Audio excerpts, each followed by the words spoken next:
welcome to the Mantic Universe podcast for another episode of Dreadball. And today, the Kickstarter went live. So here we are covering everything, talking about our first impressions and how we feel about all the pledges, the different upgrades. And I'm here with Matthew. Hello. And Tom. Good evening. Yeah, guys. So, have you already pledged the Kickstarter? I haven't yet. I'm going to leave it for a bit. We've still got 22 days as of recording this video and podcast. Bit of a weird one to start at 23 days, but that's up to them. But it's still plenty of time for to actually get some cash together if we need to. Plus, we can wait until retail. So I'm not too worried. I do like the Kickstarter exclusive team, the look of them anyway. We haven't got really any details on them yet. Mm-hmm. I actually backed pretty much right away, kind of for the sake of it, to make sure that like it's set and ready. Looking over what was available, I know that.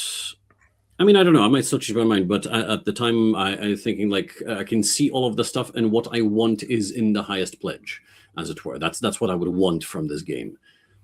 So I backed at that stage. I'm not yet 100% sure I'll keep the pledge as it is or at all. But I'm curious to see how this develops, what further updates will bring, and so on. So jury's still out for me, at least. Yeah.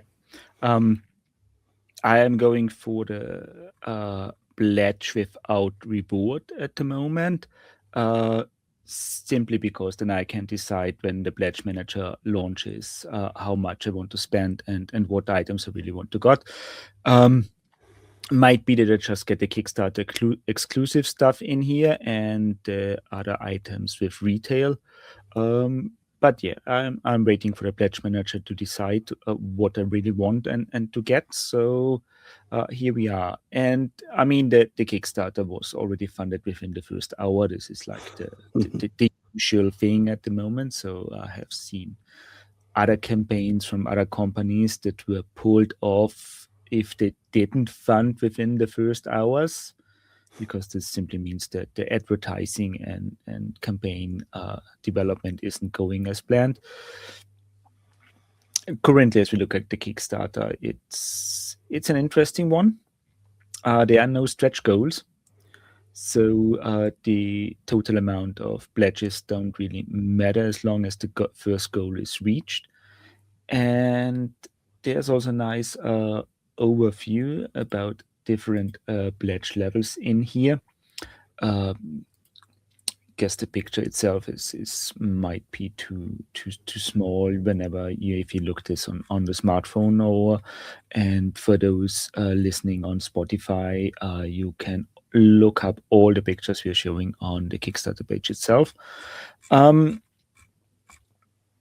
well, we are looking basically at the standard more or less retail box that is at about 79 pounds and 100 euros depending on the conversion rate, so 90 to 100 euros, and I think $110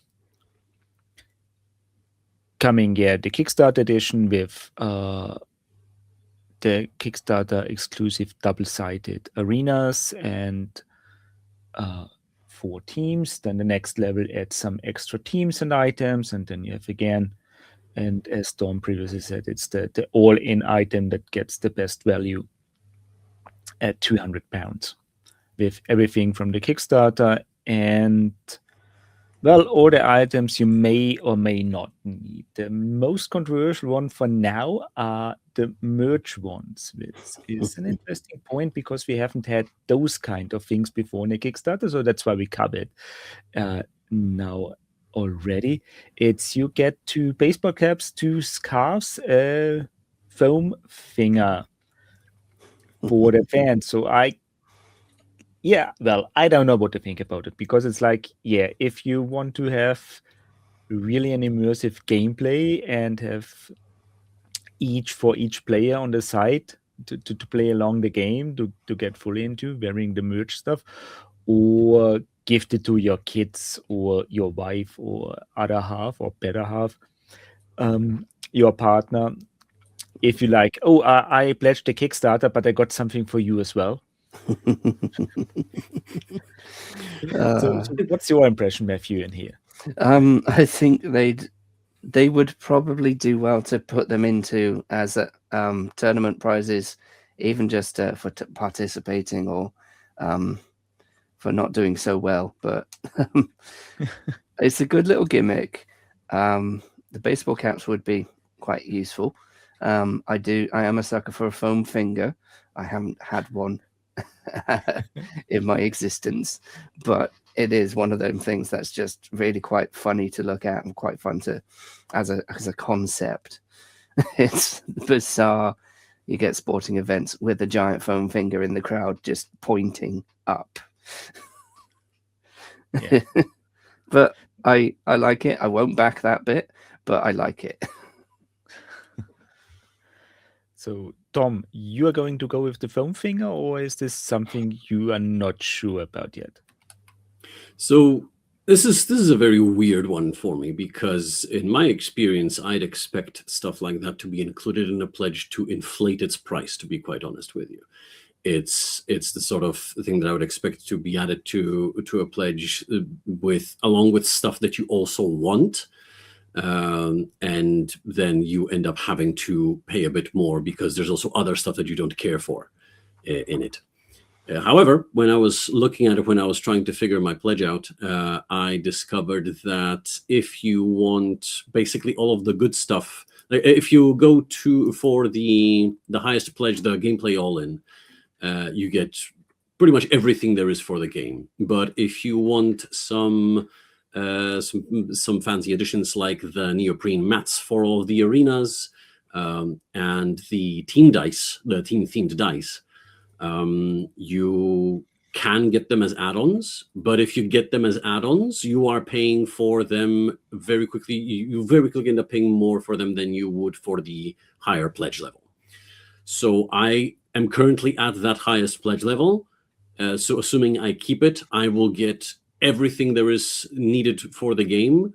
The fancy stuff, shall we say, the neoprene mats, the team-based dice, and some merch that I'm not sure what to do with, I guess.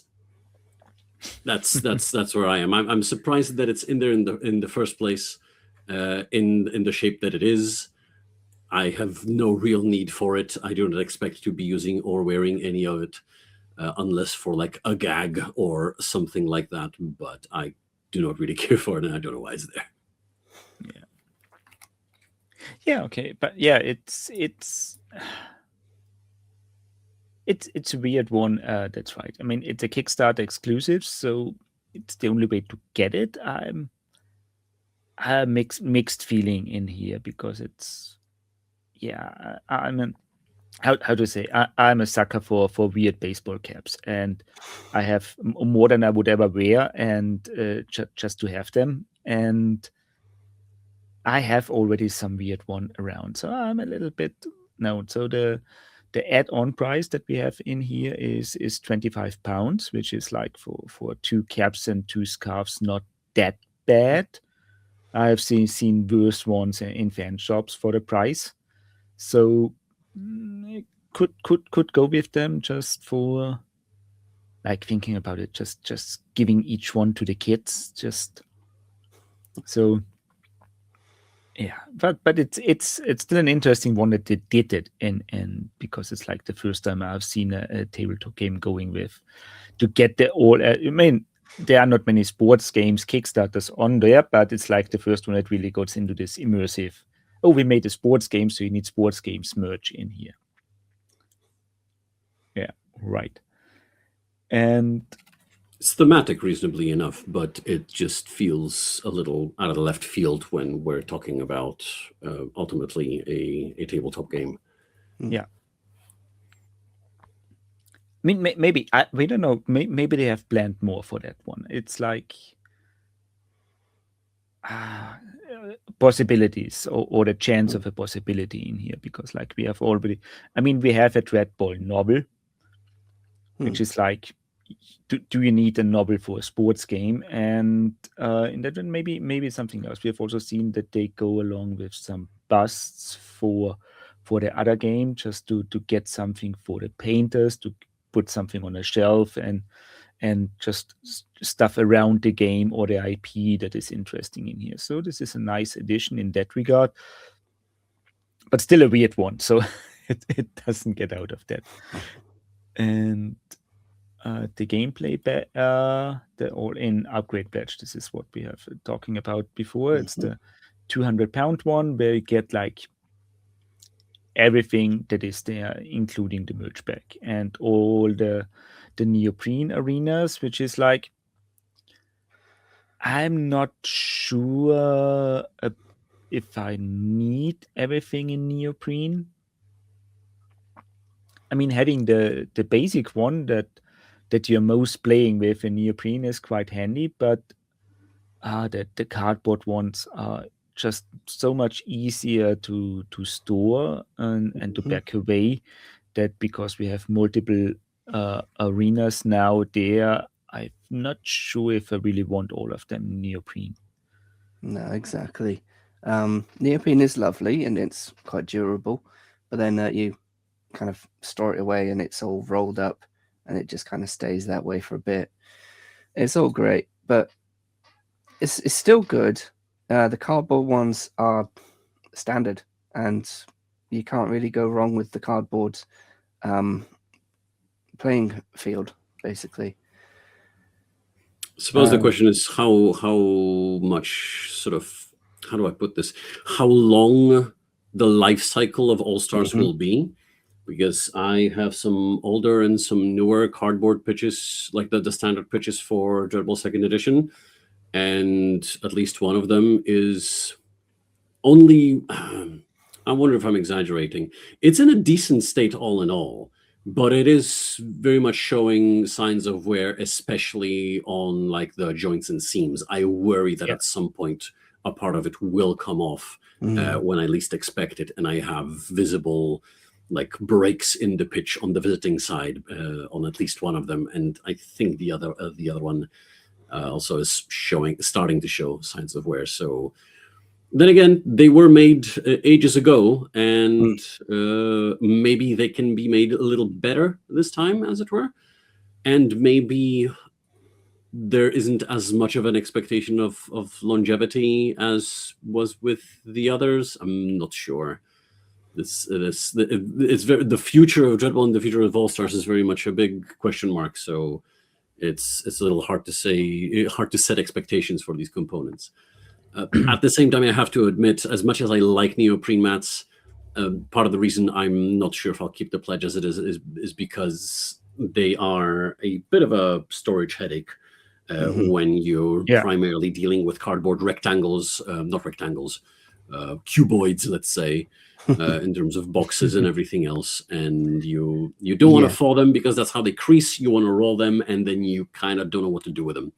So it's that's still something to consider. It really comes down if you have this, like I said, the standard cardboard arena. If you play very often with it, it will wear out. With the little advantage of cardboard that you can manage and repair it yourself, like with texture paint, PVA glue and things, so it can be healed to a point. Over time, that can't be done with the neoprene one. And as I said, if you only play with one arena and this very often, then the cardboard one will wear out very fast, and then it's better to get the neoprene one. But like if you have then 6 different arenas and you only ever play one, getting neoprene for the other 5 feels wasted. While if you play regularly with all different arenas, I don't know if those will wear out that fast that you really need the neoprene one. So it's still nice to get them. or that they offer it, but I'm not sure if I would want all in neoprene outside the standard core arena. Weirdly enough, if you want the standard one in neoprene, you would need to get it as an add-on unless you're getting the all-in upgraded pledge. Yeah. The only neoprene arena that comes with all-in gameplay is the Battle Royale, which is not the standard mode. So that's a bit of a weird pick, I'd argue. But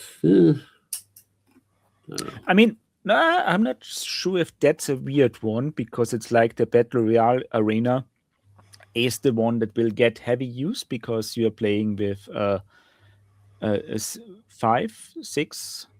Yeah, 3 to up 6 to people. 6, but consider how often will you get 6 people to play Dreadball with you versus you getting to play with another person. Necessarily how often, but this is like 6 people play.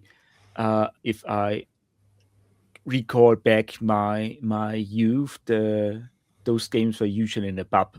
So I think the only reason that you get just the neoprene for the Battle Royale is that the other ones are double-sided in the cardboard versions, and that's a standalone. They've got double-sided standard pitch, which is just 2 different flavors of the standard pitch.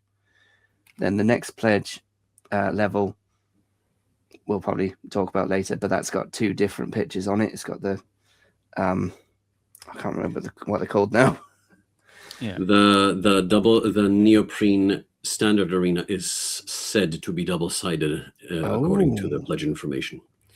I'm not sure if it's a mistake, but that's what it says. So, that would be interesting if it was. Yeah. No, in fact, the add-on also claims to be wait, no, hold on. No, yeah, also neoprene double-sided core arena plus alternative art. Fair. Yeah, it's a little silly that the other side of the basic arena is just the same arena again with different colors. You'd think they'd take advantage and like do something with it rather than just make it the same thing again in different colors. But I rescind my previous. There's a number of weird choices, I think, here. Yeah. Not like deal breakers, but there's a number of unusual choices, I'm inclined to say. Yeah, I think things are done differently this time, so kind of an experimental one. Yeah, definitely, especially with the lack of pledge levels and pledge rewards and boosters. Yeah.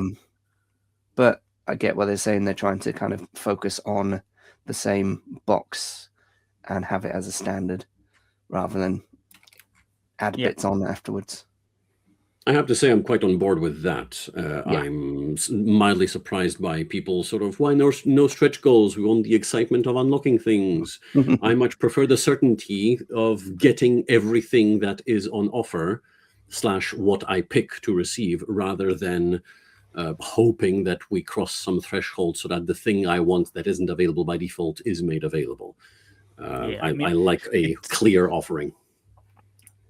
How to say that? There's a difference between real stretch goals that is needed to fund the project or that need to be left out if they don't get the money, or fake stretch goals that are just done for advertising to get people excited, to get people to spend more money than they actually wanted to. So I prefer to do it without stretch goals if they are not really needed. So Mantic has already decided how many teams they want to do. They got necessarily calculated the funding they needed to get this going. And even if it sounds a little bit negative, I think doing this with the Kickstarter is much more an advertising campaign than a really funding campaign, given that a lot of board games have their niche on Kickstarter now, that this is the platform that get most attention. So if you want to market a new board game, it's go to Kickstarter and do it there. So and in that regard, adding any stretch goals just for the sake of it isn't something I would like to see. So I'm more in line of having it like this way. Talking Kickstarter and stretch goals, let's look at the Kickstarter itself a little bit. So for those on YouTube, you should now have it on screen. For those listening to it on any other platform, you can go to the link below. We will put it in the description just for it. So you have your user Kickstarter. So I mean, the story campaign is there. They added the usual advertising videos and the teams we already know. We now got something that we criticized in the last episode. Now we have the teams in colors in here. For the paint schemes, it looks like, yeah, painkillers and riders as we expected them. And the Slammers are now the Kickstarter exclusive team that you can get with the pledges or as an add-on. I think it's a nice addition to have something that is exclusive to Kickstarter. I'm just a little bit unsure if they will going to keep that one or not. Because like other Kickstarters or companies have done in the past to add the Kickstarter exclusive items later as a regular purchase, which puts people off. But in that case, let's see what happens. And then we are going down. So here we have the different arenas. What do we think about the arena layout in general? Because this is something that we haven't seen before. There are, so the All-Star core arena is the standard that we more or less know from Dreadball. Then you have the Anarchy arena with a different layout, an Urban Rumble, and the Battle Royale. So, Tom, what's your opinion on those? So let's see, because the new pitch is basically the scaled down old school pitch, bigger hexes, a slightly smaller pitch in terms of the number of hexes. This is one of the things I actually noted that I liked about the new version of the game. I especially like the small strike zones. I think they're a very clever way to work around the age-old problem of castling. And basically the way strikes are handled at the moment kind of give me some inspiration on how this could be solved in a future edition of regular Dreadball, but that's a story for another time. But yeah, the default pitch, it's the same, but in a slightly different scale, essentially, as far as I can tell. The effect is that it's a little quicker to move through, I think. Although the move values, because the move values are fairly similar from what I've seen so far to what we've seen before, but there's less hexes to cross. Yeah, that's really it. It's a new take on an old favorite, I'm inclined to say, with some arguably improvements. So I'm happy to see that. The Anarchy arena, it appears to be the return of the Extreme/Overdrive pitch, with similar adjustments to strike zones. So it looks like they are sticking to sort of the format that they're working with for them, which makes perfect sense. Which one is that exactly? Because it's not the one that promises hidden weapons and stuff like that. That would be the Urban Rumble. Correctly, that's Urban Rumble.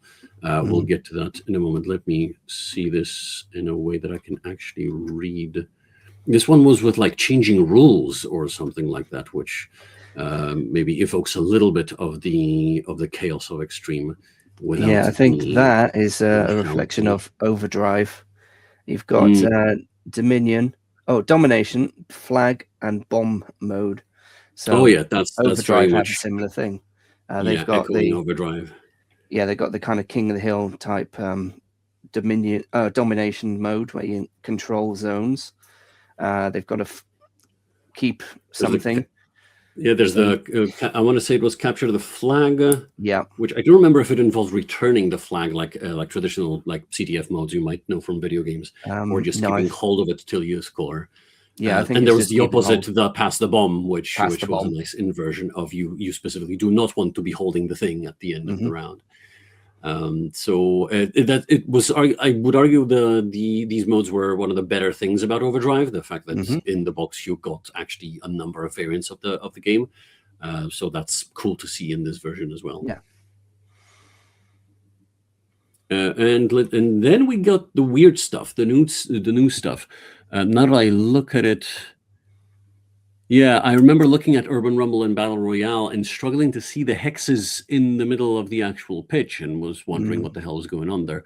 Now that I look at them with a little more focus, I can see that they are there, although quite not bland is the wrong word, but they're not very distinct, suggesting that even more chaos is encouraged. That there's very much less. The tactical positioning depends much more on the positioning of your opponent rather than much in terms of where you are on the pitch per se. That's the one that apparently promises hidden weapons, so that's a little bit more of the extreme DNA coming in, allowing you to cause some real damage, as real as the damage is in the context of All Stars, given the lore explanation for quick injury recovery. And Battle Royale seems to be more or less the natural evolution of the Ultimate Pitch from the other side of the second edition board. Yeah. With a strike zone for every team, a sector. Although this time we have a little bit of space between each sector and a central space where a lot of the rumble will probably happen. But it looks like it's a little easier to move between neighboring sectors, since those were kind of walled off on the sides before. So that's an interesting take on it. I wonder how much bigger they will be, because funnily enough, the default one, the All-Star Arena, seems to be back into the format of the first edition pitch, where there's very little stuff on the sides. It's just the hexes where you play and just a little bit of space to track the score. But otherwise, all your cards, everything is going on the sides rather than in dedicated spaces. But the other boards seem to be more square. And I'm curious if the Battle Royale will be significantly bigger compared to, say, Anarchy Arena or Urban Rumble. If this is any indicator, just we are at the moment looking at the add-ons, because there's the format. So it might be it is, because this is a square, the Battle Royale is a square map and the others are rectangles. So it might be about double the size of the standard bit. I wonder. And it's going to take some table space to figure out. Yep. And especially as you mentioned, I wonder how they will deal with, because we now get 5 cards per team to like lay out and keep track of activations, and an extra card for the coach and your deck, and your fan factor. Fan factor, was it, or whatever it was called? That's some kind of reference card. Yeah, and I wonder how is it going to be handled. I mean, I guess nothing is stopping you from holding them in your hand and flipping them as you go. But that sounds a touch cumbersome. I'm curious how they expect us to. Yeah, and then you've got the issue of the opponent won't know who you've activated. Or not. I mean, the cards are double-sided. If you hold them in your hand, the art, from what I've seen, is kind of what do you call it? The art is less saturated in terms of color, so it's relatively clear who's already gone, who hasn't. But it impacts a little the ability to like read your opponent's stat from afar and see how things are going at a glance. They are offering players mats in the add-ons that are also in the all-in pledge, where you have like this neoprene mat, the space for the cards and everything on there. So I guess there will be a mechanic or rule that you work with a table side deck to put your cards lay out, like have the I 5 assume these tools are they more for convenience on. for any 2-player game, given how only 2 are in the pack, rather than something meant to be used with Battle Royale. It's kind of like you basically had separate sheets with sidelines for Ultimate. If you got that in the Kickstarter, because otherwise you will never see them. Slash if you manage to pick up a Kickstarter pledge later on, second hand. But yeah, I wonder how they're going to handle it. Slash they won't. It will be just a matter of us dealing with our table space and figuring shit out. I mean, as I mentioned before, those multiplayer board games things were, at least in my time, more or less a pub game. So get drinking and get playing. So yeah, it better to hold the cards in your hand at that spot than putting them on the table. So yeah.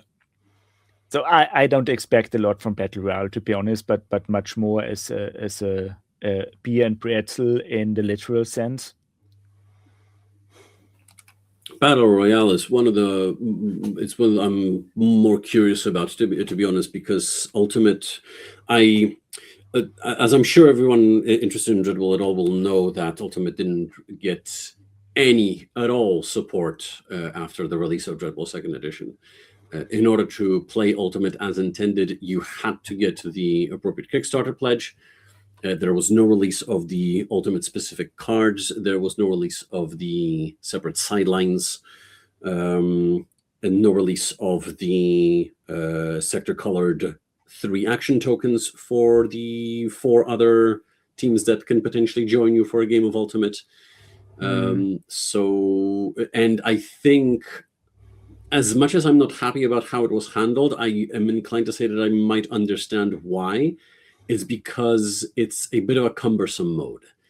It's fun and chaotic. I can't deny that.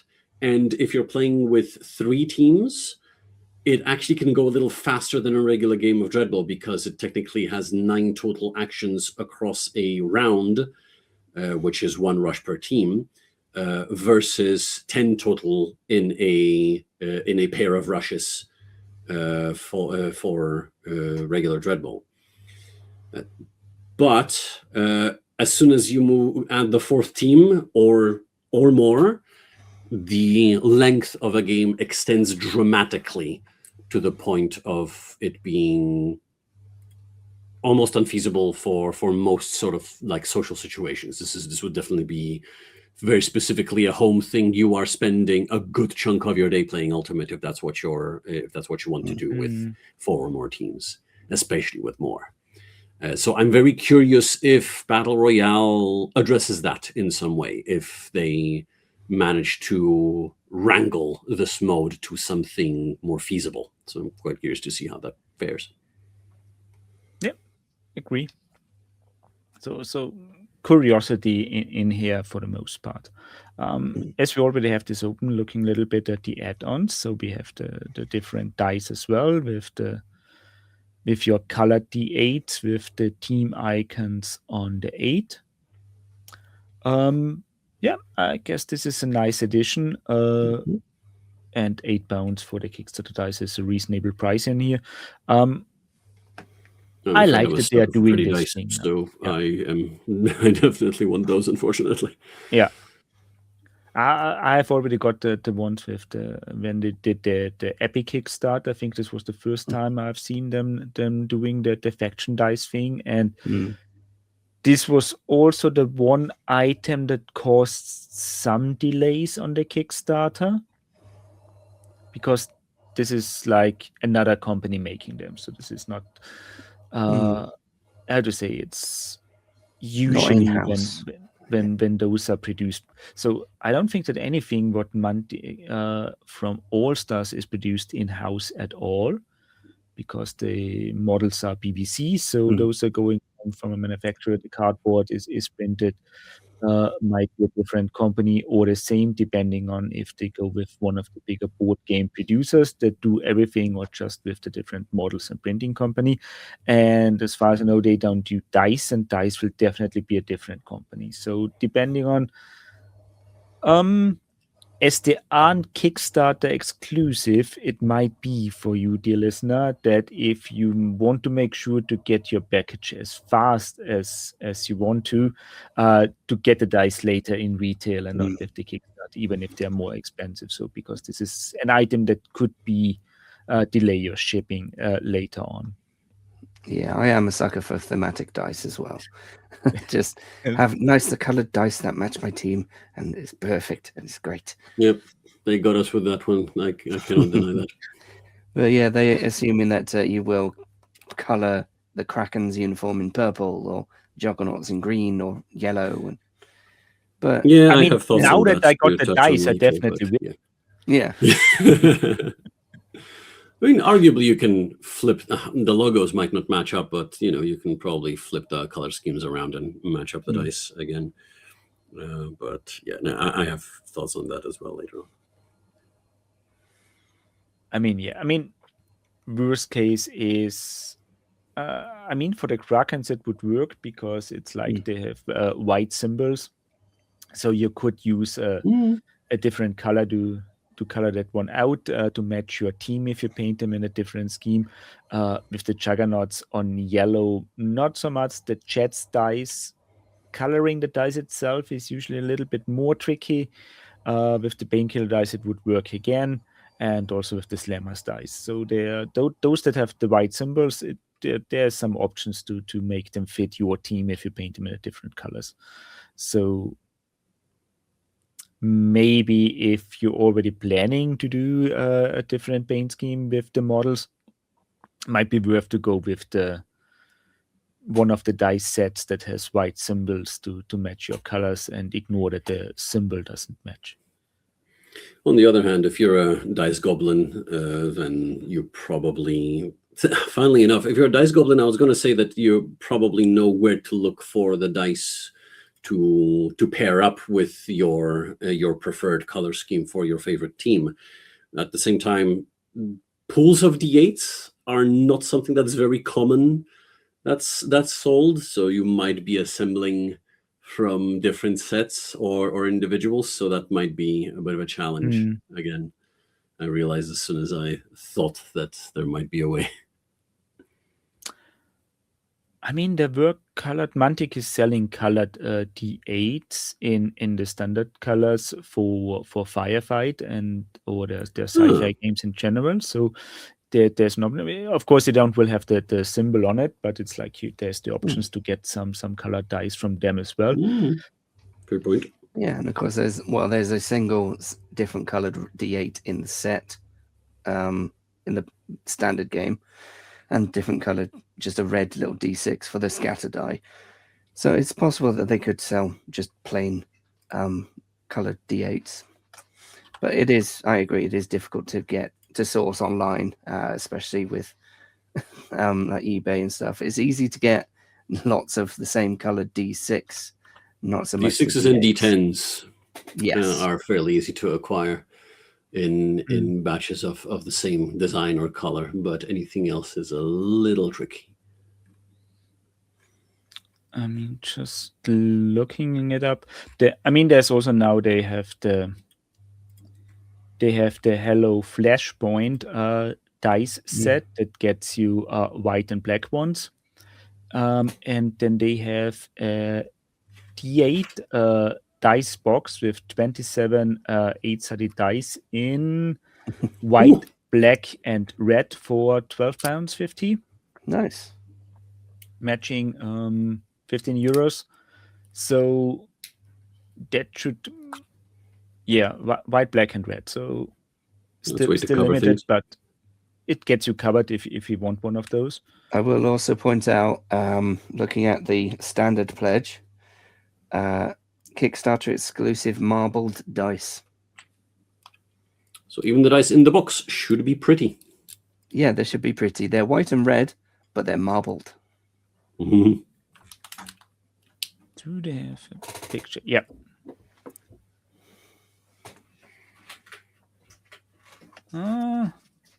Can't be really seen on the picture, but marbled one. Yeah, so you already have something.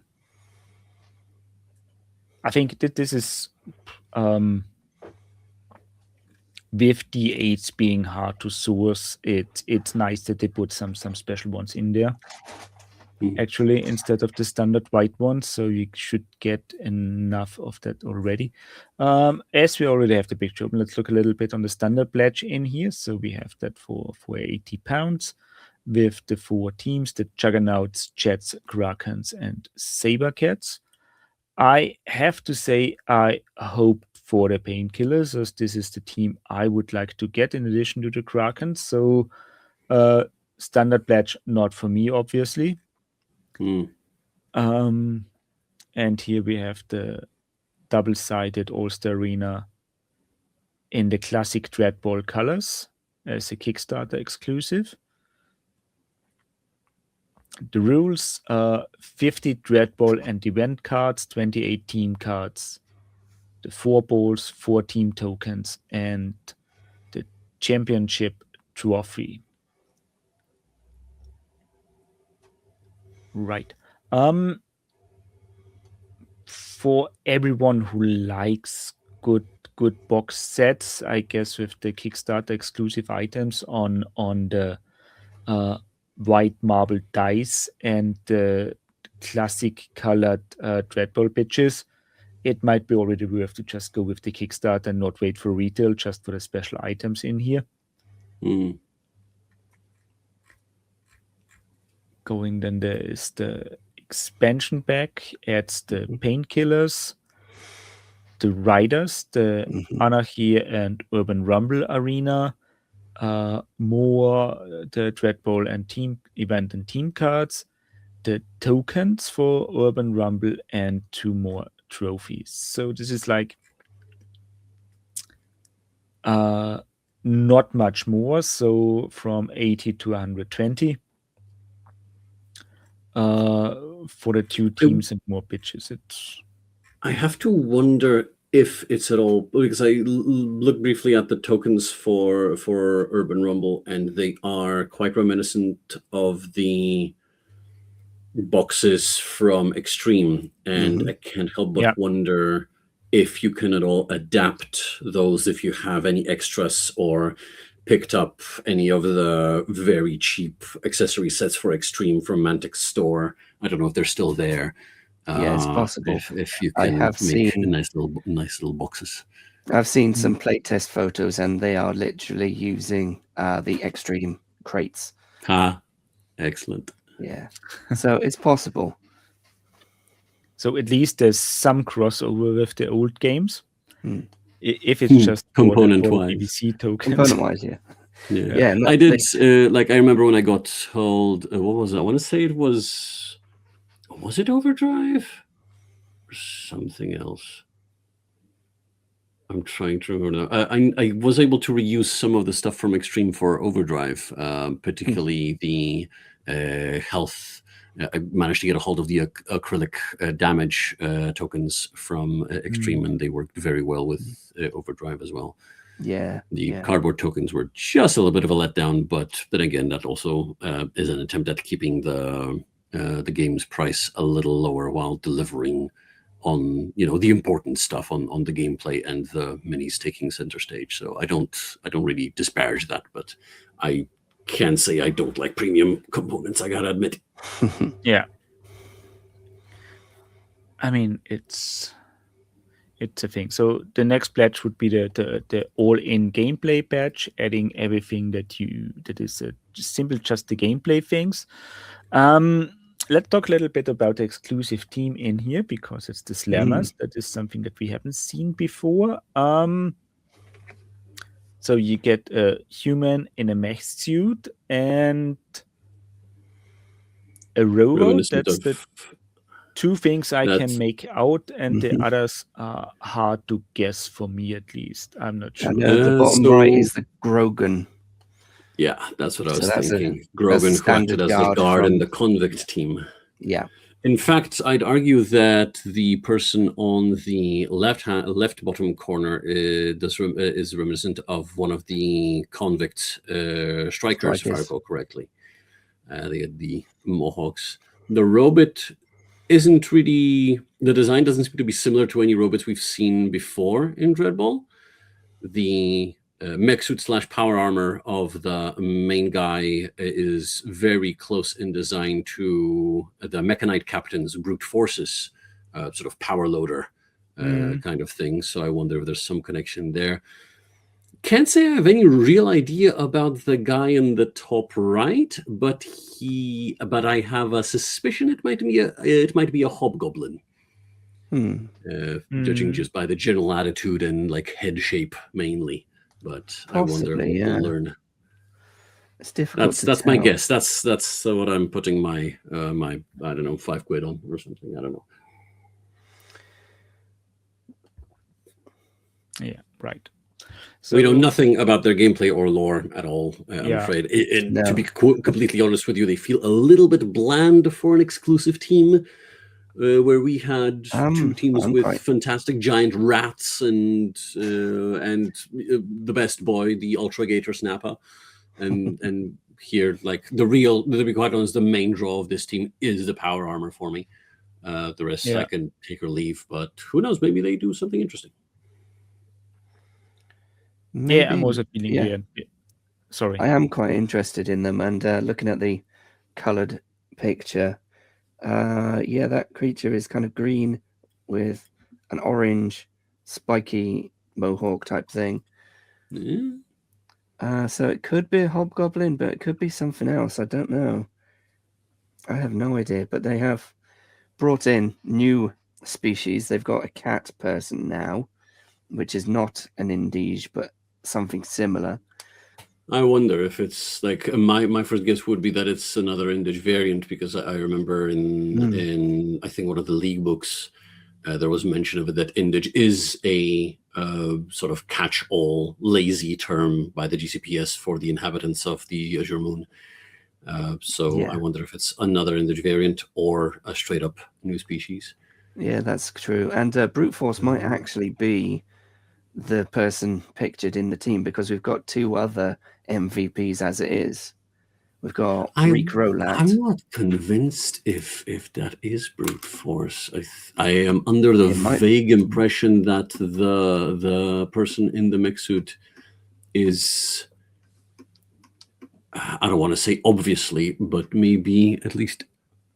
Okay, never mind. I am no longer certain. You might be onto something. Never mind. I will not finish that sentence. It is true, because they've got Lucky Logan in the I can't remember which one. It wasn't the Jets. It was Sabercats. Yeah, Sabercats got, and they've got Logan. We got Rolat in the Krakens. Yeah, although on the page they've written it as Reek Payback Rolat. So Payback was his nickname, but the double I think the Reek is some Warhammer leaking, some Skaven leaking in potentially. All it makes me think of is just somebody being killed with a knife. Reek. Let's see, but we got. I'm just the looking droid if could we've be got any other secure newcomer. droid, because it's a convict team. Oh, I wonder. Yeah, the Slammers is definitely a theme. You'll put in the Slammer. They've got barbed wire on their dice. They've got barbed wire on the logo. Slammers. Yeah, which further makes me think that which further makes sense for the Grogan and the Mohawked human being involved. Is this droid maybe something that you might have seen in Dead Zone or another of the sci-fi games? I'm currently looking up. I've definitely seen it before, also the mech suit, but I'm not sure where or when. So the mech suit is very much might be Brute Force's suit. Maybe with some variation. I think the big left fist, like our on our right, I think is a new addition. I think Brute Force might have had something simpler on that side. but otherwise the armor looks very familiar, or at least its sort of general shape and silhouette. We do have the painkillers have the weird situation where they have a giant rat who apparently isn't Veerman, and a bug creature that apparently isn't a Zor. So these might be some vaguely new additions. True. The Ultragator is new as well. Best addition by far, if you ask me. The frog is from the Rebs team. Yeah, Ralarat. Wheelie from the Jets appears to be a fairly new robot design, only barely reminiscent of, like, say, Metabots or Barricade with the sort of deep-seated head, but the entire... Although, no, there's a little bit of reminiscence in the shoulder pads as well, so I think this is a further evolution of that Barricade / Metabot line. Maybe. Something a bit more mobile. And then the Juggernauts are just the Bashy Boys. That's not really anything new there. Okay, so I found something to help my memories. So the robot, it's the one from Star Saga, from the Ares contract, which was ported to Dead Zone as an STL pre-made team with the designation of Combat Utility Robot. Right. So there's that. So, and looking at images of Brute Force, she is really quite similar to what we have. It could just be the power loader suit, but we'll wait and see what they're called. And I was going to say I'm sure we'll find out sooner or later as updates and reveals come rolling in. They're arguably the Slammers are the only team that wasn't part of the reveals we had coming up to the Kickstarter. So I'm quietly hoping that it'll be the first to get the spotlight. But we'll see. They decide to tease us or whatever.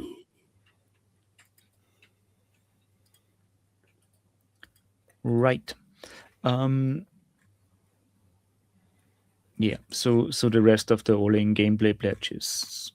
Yeah, what you have said. The neoprene, the ultimate Battle Royale Arena cards, tokens, and the all-in pledge in here, it gets everything before, and in addition the neoprene player mats, the merch, the neoprene All-Star Arena, and the neoprene Urban and Anarchy Arena, and the dice. So,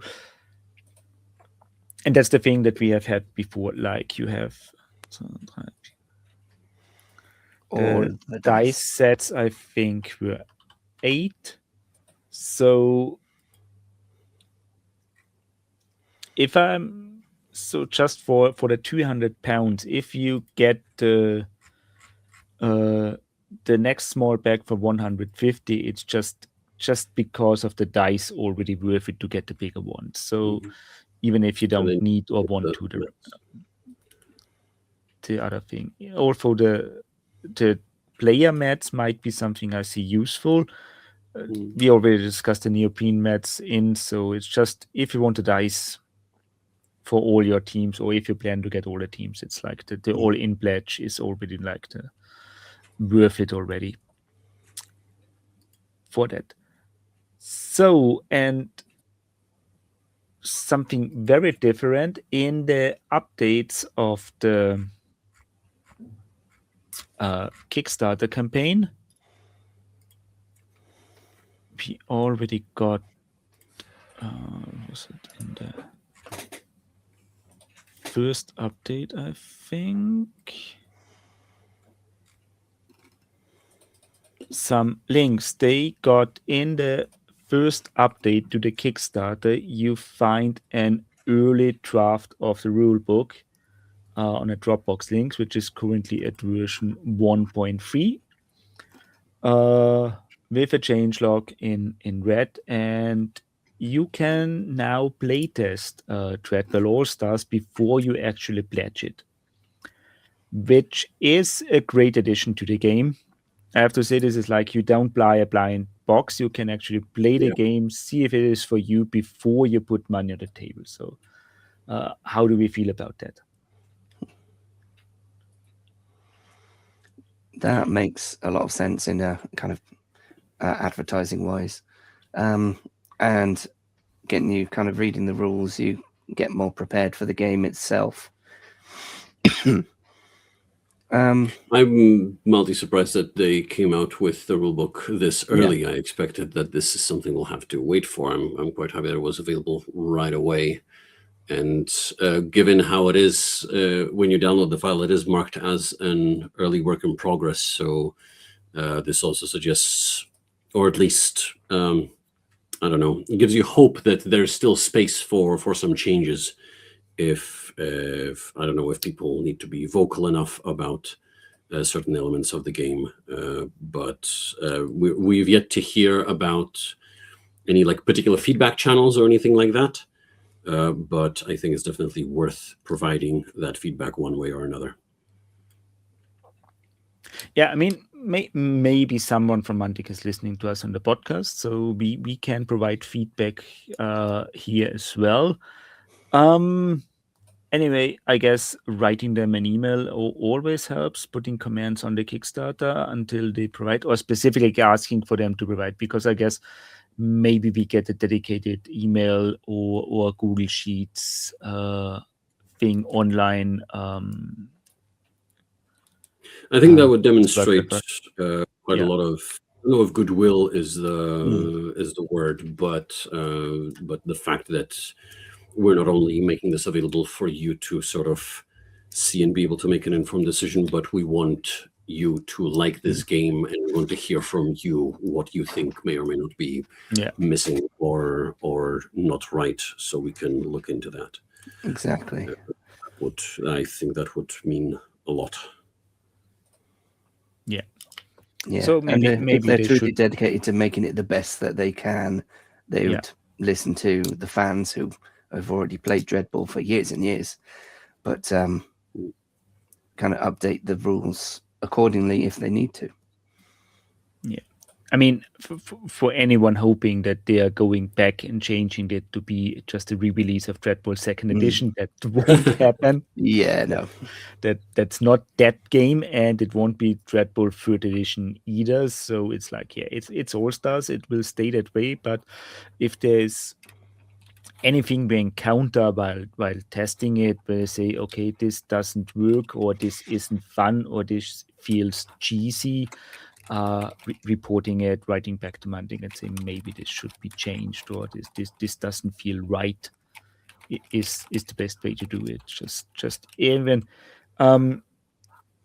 if someone provides criticism, just do it in a normal manner. I would say writing them back a comment that the game is bad without any more details. This helps no one.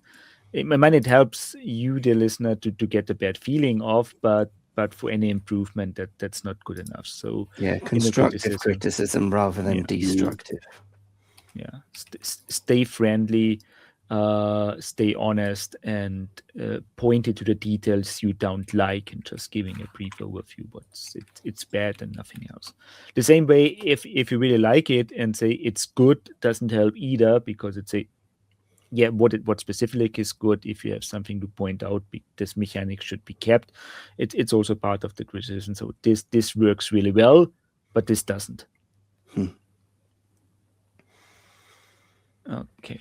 And also in that update, we got a link to a Steam Workshop add-on, and they put a tabletop simulator add-on already there with 2 teams and the components, dice, and cards with some figurines. I haven't touched that one yet, just because I have discovered it only today and haven't had time to go there.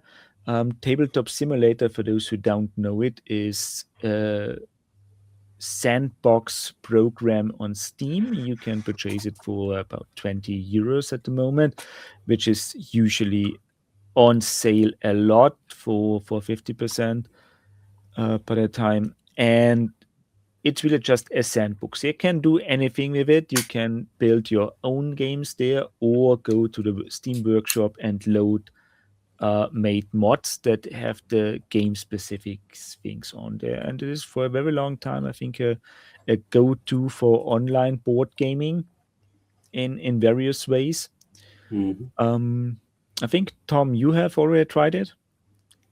Yes, I managed to get essentially a game and a half in on TTS with my partner, but we had to stop after a first period on the second game we were playing just due to time constraints on that particular day, and that gave me. It's if you're at all on the fence or indeed if you're just curious, it is very much worth your time if you have TTS. Or if you happen to spot it on sale. It's in general a good piece of software to have if you at all enjoy board games with friends that you sometimes can't reach in person. I strongly recommend it. Look out not only on Steam, but look out on places like Humble or Fanatical,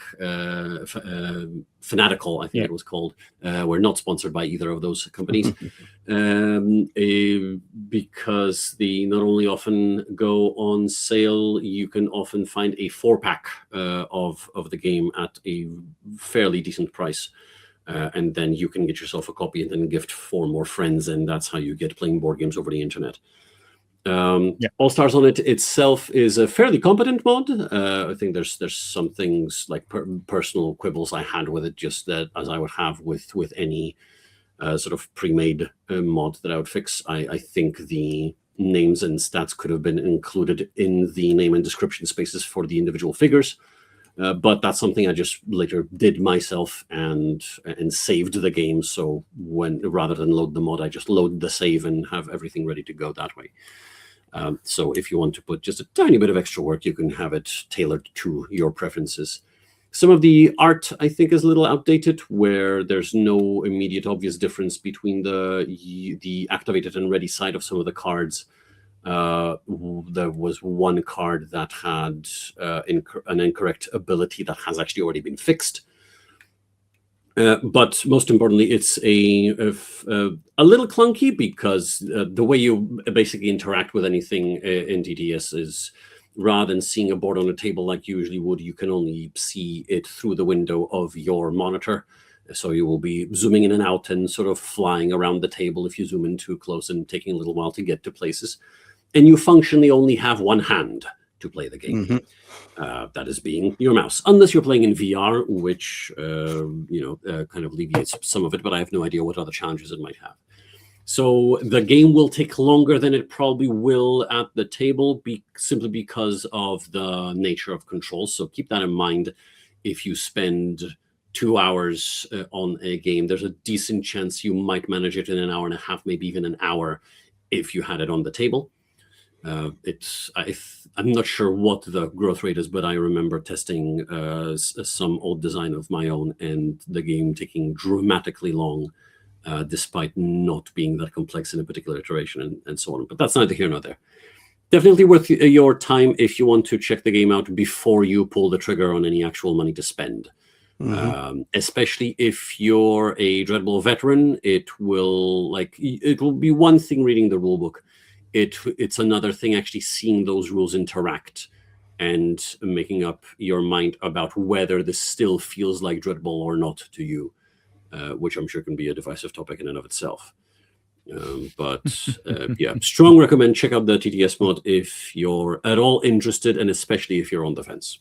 And from what I gather, one of the answers to questions I think on the Kickstarter was stating that there will be more teams made available as part of the TTS mod, which I didn't expect, but is very welcome. I'm curious to see who else gets added and what they can do. Basically, this does mean that we'll see more rules for more teams, at least in an early state, sometime soon, hopefully. Right. So there it is. So it's like one of the Kickstarters where you don't have to buy a blind box. You can actually test everything. You can look into everything. You can read everything you need to know before you buy it. So I think this is a very welcome change.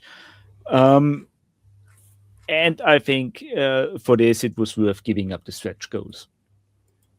Like if Oh, you yeah. haven't seen it already, this Kickstarter doesn't have a stretch goal. It just have the initial goal to be funded, and everything else is available right now. So, well, I guess we can't have everything, and I myself have to say I prefer it that way over fake stretch goals that are just there to have you spend more money that you actually wanted to, and are not really needed to progress the project. So here we are. What is our overall feeling about the Kickstarter by itself? What's the positive? What's the negative? What's the ugly?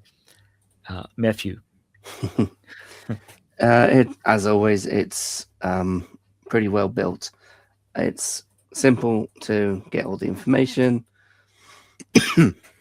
Like I mentioned, we can look at the rules before we buy it.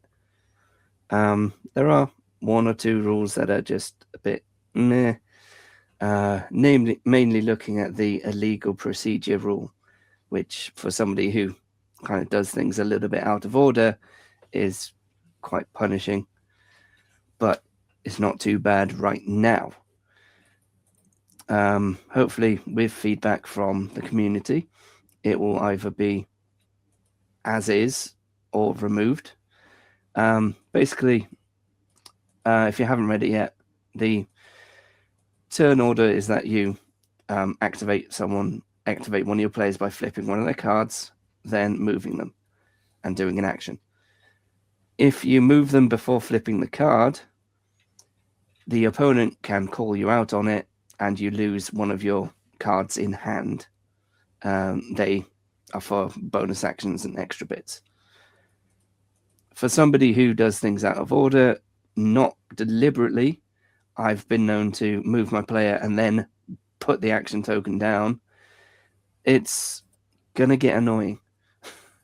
And yeah, there is the option to kind of ignore that rule because it's only a minor thing. But, and I think it kind of replaces the interaction of fouling that you would normally do in Dreadball. But if it stays, it stays. If it doesn't, it doesn't. I'm okay either way. I just need to learn to do things in a certain order. I have some stronger opinions on illegal procedure, but this is something we can get into later. I don't know if it's time just yet, but we can come back to that. Exactly. I mean, would be a bad thing to go strongly opinionated now in and then they remove it tomorrow. So then it's gone before this episode is released. And honestly, I'm okay with that because that means that they've been listening. I'm not sure if what I want to say about it, if I don't think I've heard it said, and I'm not sure if I posted it anywhere. So that, like this is a point still worth making, I'd argue. I mean, from a technical standpoint on anything can be changed right until things went to the printer. So all the rules, I think there isn't just the time during the Kickstarter of the 22 days, but what I've seen the time frame is that the finalization is later this year anyway. So I think it was set. Was it summer? I need to. May 2027 is supposed to be fulfillment. So I can't remember when production starts, though. I want to say it's later this year or early next year. Yeah, I'd probably say so there's later still this year. time to change things, one would assume. Exactly. On the whole, I think I'm happy with the price of the set bundle as well, because that you got 4 teams in there, 5 models each. You got 20 models plus the whole game, so that's good. But yeah, I don't think I have anything negative to say about the Kickstarter as a whole. Yeah. Yeah, I think I have more thoughts on the game or what I've seen Exactly. of it versus the Kickstarter itself. The Kickstarter seems fairly solid. It isn't the cheapest of offerings, generally speaking, but you do get a lot of game in the box. Even this is the first Dreadball sort of core box that has more than 2 teams in it. Which further sort of shows that it's it's the funny thing where All Stars seems to be taking the similar approach that I had to Dreadball very early on, before I completely bought into it and wanted to have everything, which is probably also where my desire to go for the highest pledge is stemming from right now. Just give me the whole thing, because if I do go for it, I would like to be able to engage with its entirety, as it were. But yeah, on the side of the actual Kickstarter, it's the fulfillment date also feels a bit. I don't know if crazy is the way I'd put it, but it is like May 2027. That's over a year from now.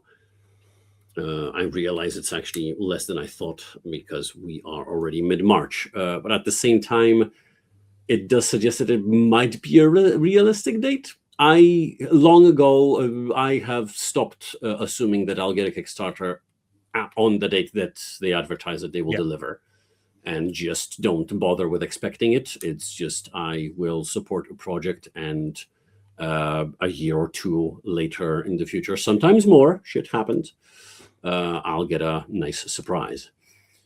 So I'm not particularly fussed on the date. If it does get here for May, that'll be cool. But I'm not gonna cry if it doesn't. So based on the previous Kickstarter from Mantic, they are quite good at estimating the time frame they need to get things done, which doesn't include any ill doing or wrongdoing on the manufacturing side. So I think as an example, the Epic's Kickstarter got some delays because they had problems with the dice, so all pledges that included the dice were delayed by some time. They had problems with the manufacturing of the Forge Fathers that needed to go back to the factory to be redone, which added time to all those who had the Forge Fathers pledge, obviously. Then the tariffs hit in, so everyone going from the US got into some troubles as well, and delays and things, because they had to send split packages and to get things early out, or I think also change the shipping orders, and instead of going with Europe first or the smallest packages first, to just try to get everything from the US done first, so that they can do everything before the tariffs hit them. So I would say expect a month or 2 at least, that just for anything that can go wrong, but I would be surprised if it's more than that. And I also found here now in July 2026, the order confirmed with the factory, and from that part on, no refunds are available anymore. And October is the manufacturing start. So I guess any changes to the rules are due to August to September to get the rule book finished and layout before it went to the printing companies. So there's still some time until basically summer to get feedback in, to review everything, and to make adjustments if needed. Well, and then we see if we all get something in May or June next year, or have to wait to August until we get something. Worst thing that can happen is that you get another unexpected Christmas present. No, that's all right. Yeah. But yeah, you expect these kind of things with Kickstarters. You need to wait for the manufacturing to be done. Also, something interesting I would like to point out, there's also a retailer pledge in here. So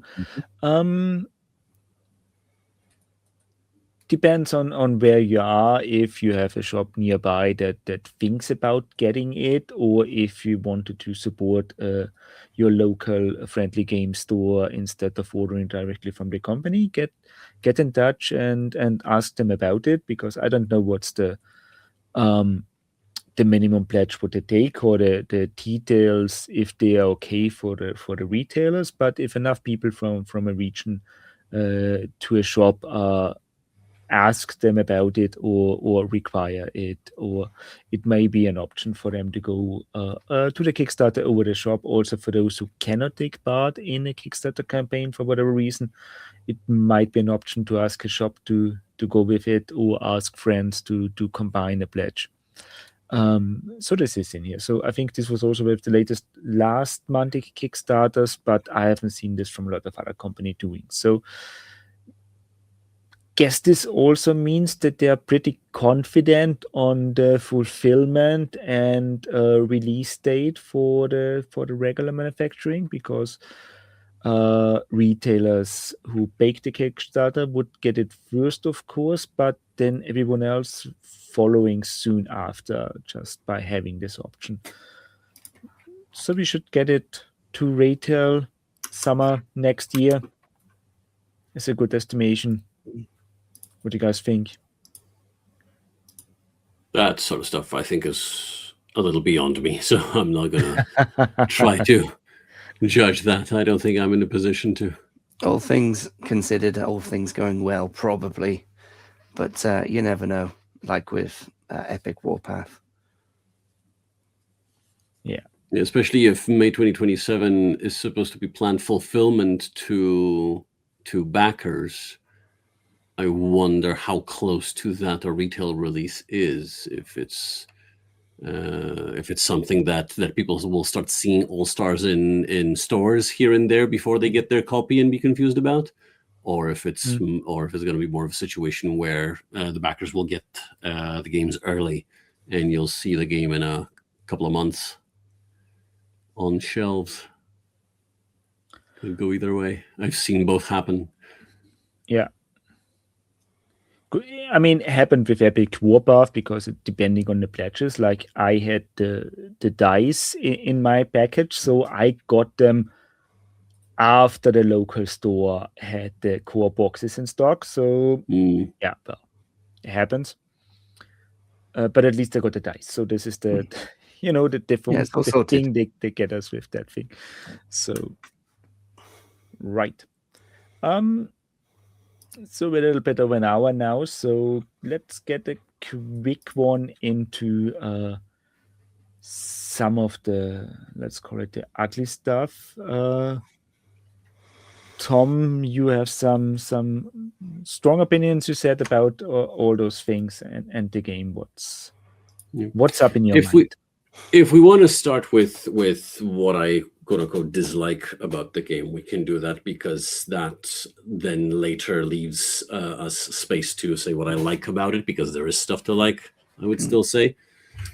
I have a couple of quibbles with it. Some of these are not that big. I'm going to start with the not big things, because these are things that are mildly annoying, but I recognize that they kind of have their space or place in the game as well.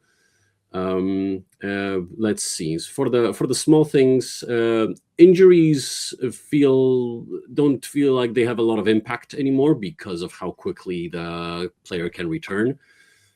There's no more counting of how much damage someone takes. They are either injured or not. If they are injured, they go into the locker room and they are allowed to come back as soon as you can activate them, basically, in some way.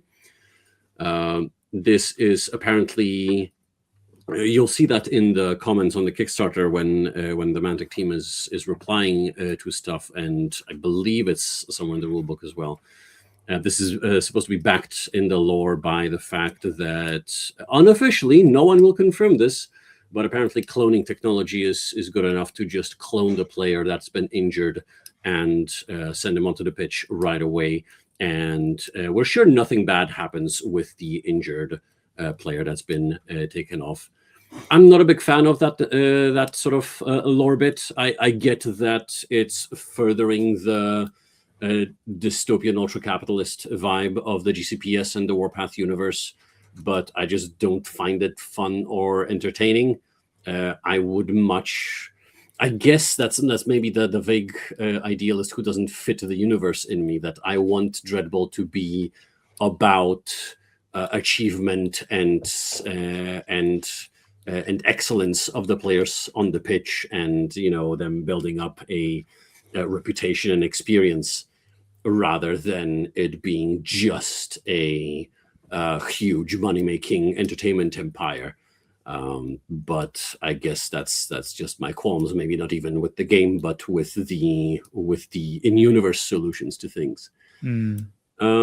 Let's see. Triumphs, which is what functionally replaces doubling a roll.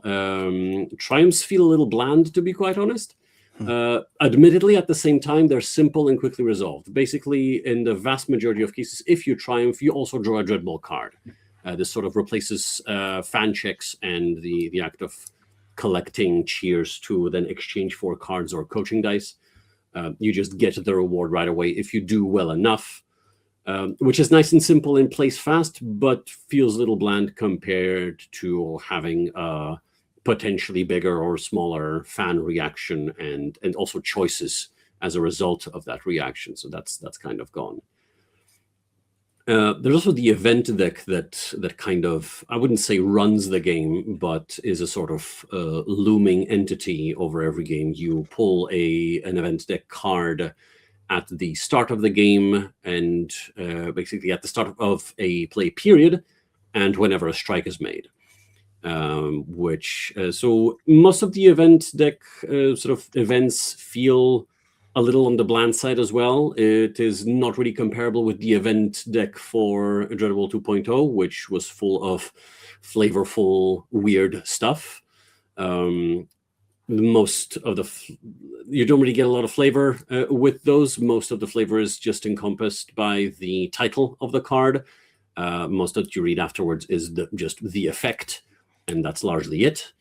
And some of these are either uninteresting. I'd argue most of them are either uninteresting or annoying, because it's either some small change, somebody gets to draw a card, somebody else gets to draw a card, and bordering on the things like you in particular, fuck you, this turn, just for no good reason. That's... I'm already a big opponent of the Ball Shatters card from 2.0, because it is pretty much the one and only straight up, you can't do anything about this, take that mechanic in a game that has no other take that mechanics. Admittedly, the new Ball Explodes card is a bit more interesting, because it also causes damage not only to the person holding the ball, if there is one, but also to everyone surrounding him. That's a little bit of chaos there. I can vibe with that.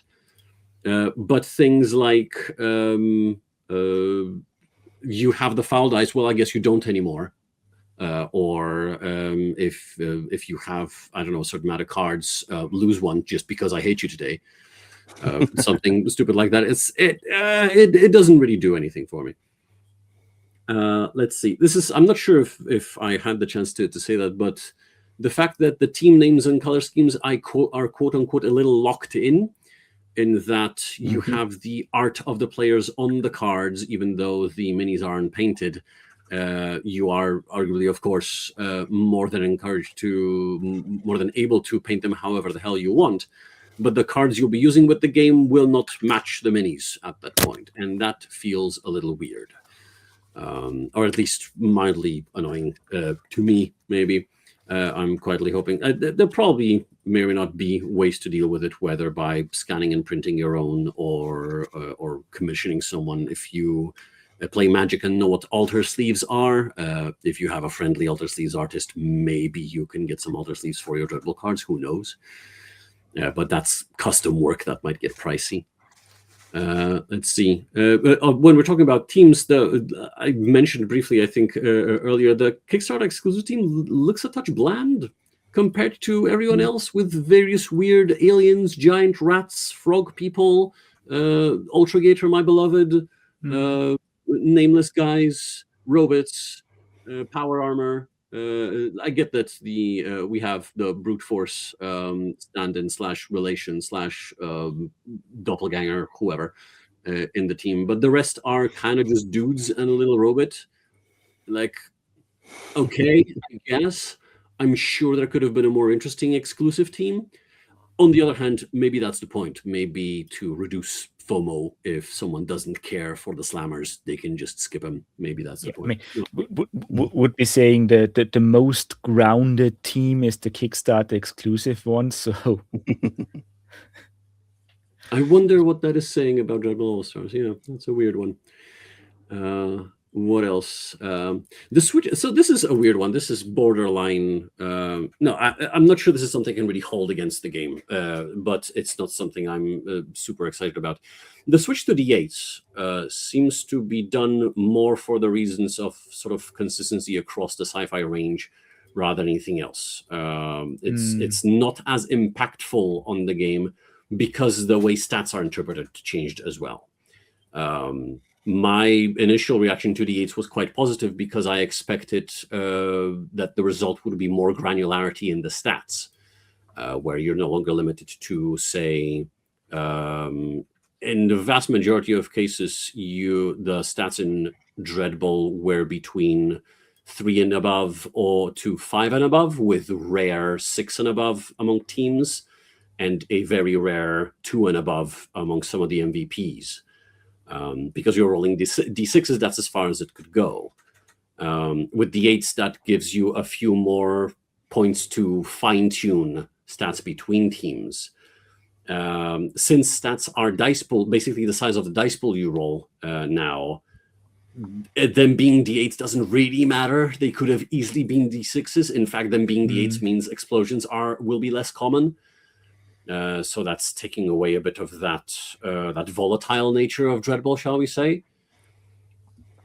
So it's a curious combination of choices, shall we say, that doesn't achieve what I wanted to. Then again, because the dice pools are more malleable than the limited stats, the granularity is theoretically there, but in a different shape. So it's a weird one. Yeah, that's why I can't really treat it as a big thing. How to say, this is an old argument over a long period of time with different games and different formats. D8 or switching from D6 to D8 by default doesn't solve any problem at all. It adds more possibilities for granularity, but you can, if you don't use that, it doesn't really a big difference in there. So not necessarily saying this is done in All Stars or that's a bad thing, but this is something in general when people expect for a game, if you switch to D8, it solves all the problems, and it doesn't. It's just you still need to put develop the game around it to make use of it. It's just that some certain events are reduced. If you do something on 6s and now you do it on 8s, it's less common. So those, extreme results are tuned down by default, but everyone else is really on the game engine to be developed around it. So not necessarily a bad thing in general to be consistent with the sci-fi universe in here.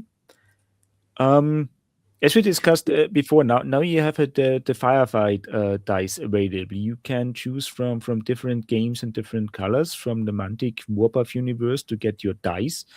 And I guess this is also for someone who is interested in the other sci-fi games, want to explore the lore, the immersion, to see what other games are out there in the same universe. It's an easier transition if you have the same dice to use and not every a different one. So this is the positive aspect here, that it doesn't do a lot for the game.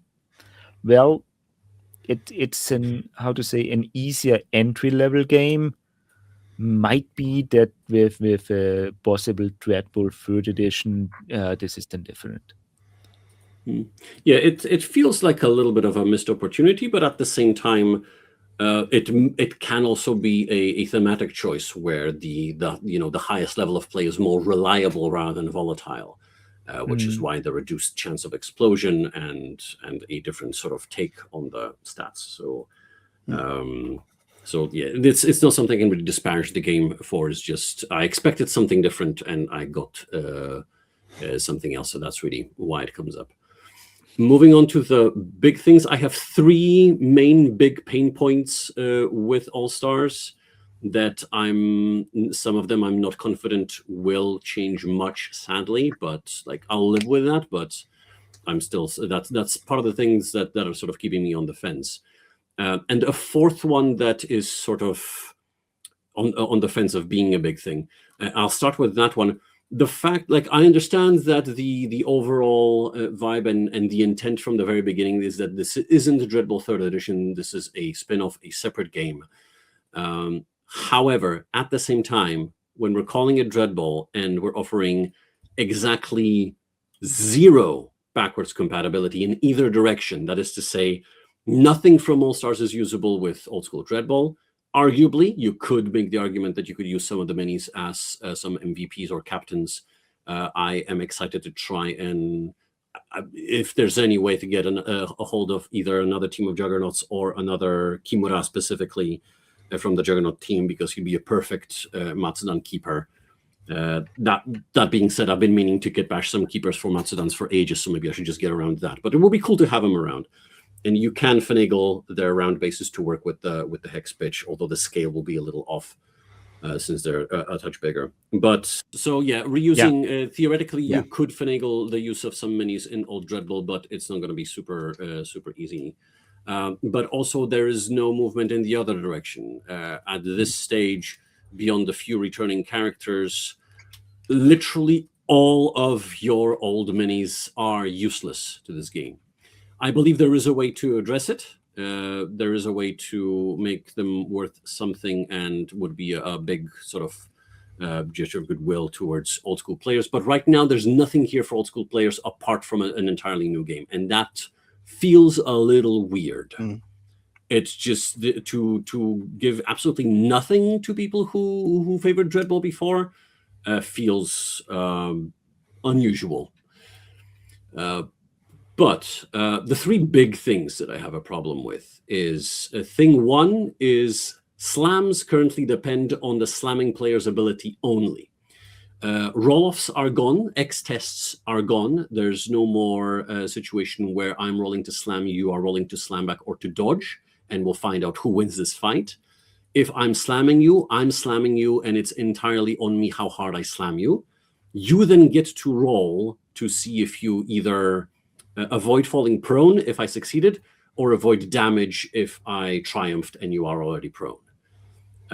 If you are still standing afterwards, you get to slam back. And again, the effectiveness of that slam back will depend entirely on your player's stats and the roll. Apart from maybe some abilities that might interact with it, but that is arguably quite minor. And I much preferred when the fight was a fight between the 2 players in some way, rather than you're just getting smacked today. Let's find out how hard. It doesn't feel right. It doesn't carry for Dreadball. I'm weird about this one. It doesn't really gel for me. It very much smacks of the old term, but just the turn-based like Dead Zone or even 40k. When it's my turn to hit you, you will get a turn afterwards with what's left. Yeah, it's weird.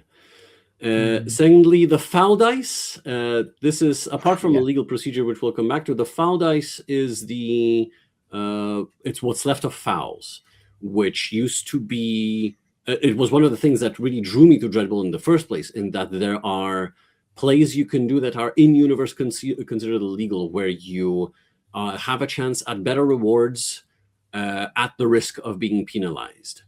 Not only the foul dice kind of takes all of that, puts it into a blender, and gives you this quite uninteresting bland mush of you can, if you have the foul dice, you can include it in any roll of your players, and now you're fouling, I guess.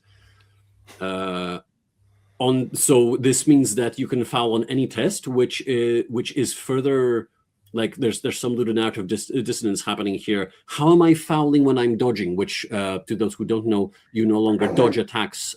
Dodge is the new evade, basically, which the name change feels unnecessary. How do you foul when you are evading someone's attack? How do you foul when you're rolling grit to avoid taking damage or falling prone? I understand fouling on slams. How do you foul when you're picking up the ball? How do you foul when you throw it? How do you foul when you throw a strike? What does that mean? What am I doing? And yeah, that's kind of my general reaction.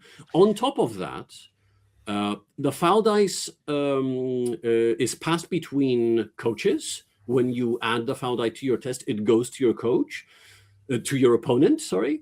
So for some reason, after I foul, I can't foul after my opponent fouls, or we happen to draw a card that switches the ownership of the foul die again. What does that mean? Why can't the convicts foul every goddamn activation because that's what they're good at? I don't get it. I feel it would be better named as some kind of ref dice. No, not a coach dice, to replace the coaching dice that we all had, or like before. Some sort of flow or initiative die, like some kind of inspiration sort of dice, at the ebb and flow inspiration, something. It being the foul die does not track. No. Finally, that foul die.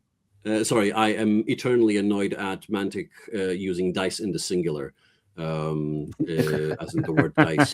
In fact, if you forgive me for a small tangent, when I read the second edition, the collector's rulebook, they motivated it with the fact that this is a game where people die. So the word die comes up. So to make sure it's clear we're talking about the things you roll, we'll use dice in the singular. And then dying pretty much never comes up in the entire rulebook. It might come up in the league rules if you have the collector's rulebook, but nobody dies in Dreadball otherwise. They are either injured or seriously injured. They only die if you roll really poorly on recovery when you're playing in the league. So the motivation is garbage. Stop using dice in the singular, please. Never mind. My final point on the foul die is that it works like any other die. That is to say, if it rolls 5 or up, it's a success. It explodes if it rolls an 8. And then if it rolls, the point is that if on the first roll you make with it in a particular activation, it gets a 1. That's when the foul is spotted.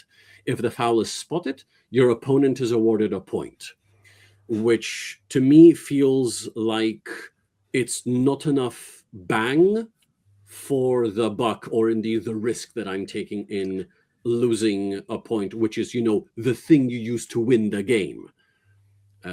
I feel that the very least we could do about the foul die would be to make it worth 2 success points when it rolls a success or something like that, to make it worth the risk. Right now, I didn't have too much trouble, too much qualms with using it, but I also often forgot about it because it's just a single die. It doesn't mean that much unless you're rolling 1 or 2 dice maybe, or maybe 3. And you're not rolling one of your flares. But overall, I feel blending all of the interesting stuff about fouls into a single bonus die that you swap with your opponent is a big downgrade. And finally, the what shall we call it? The female Teraton in the room. Or something. I'm trying to find the Dreadball equivalent of the elephant in the room. The giant in the room. The giant on the pitch. There we go. Is illegal procedure, which I'm trying to temper my nerves because I was really unhappy when I read that. It felt insulting, to be quite honest. And I know this is a strong thing to say about a rule in a board game. Like Matthew explained, basically you are expected to flip a player card when you're activating that player before you start moving them. The rules state that if that is not done, the opponent has a right to call a legal procedure, and the person who committed a legal procedure discards a card from their hand. I'm not sure if there's anything mentioned of what happens if they don't have cards in their hand.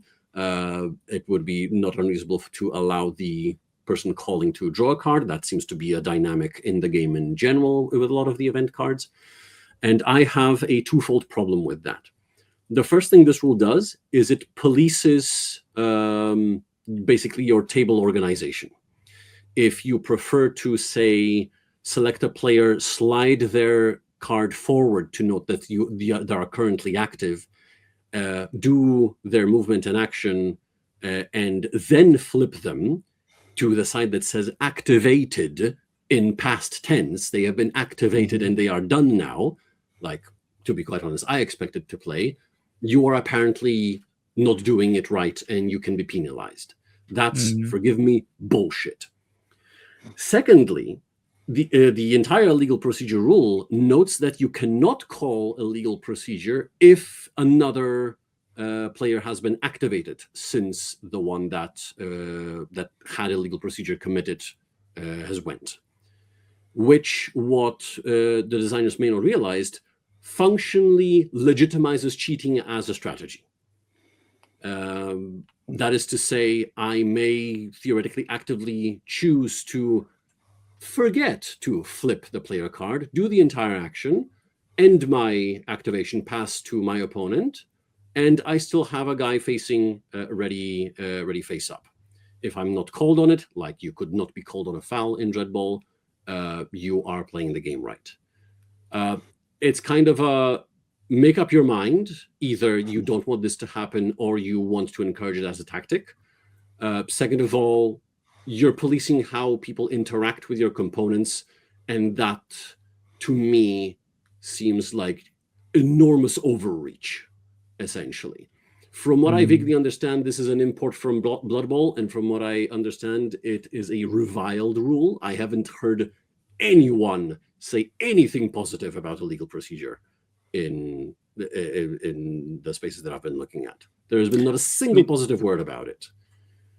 I don't understand how it got there. I am downright angry about it. It feels insulting.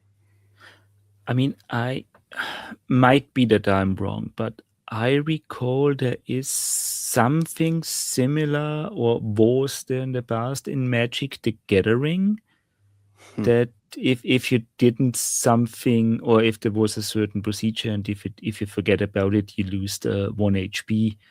I think it was with flipping the mana cards back in after your turn to do it like when your turn already ended and the other started and things like that. So if you didn't handle your cards correctly, you lost something, which I think was a rule everyone I know ignored and never really used.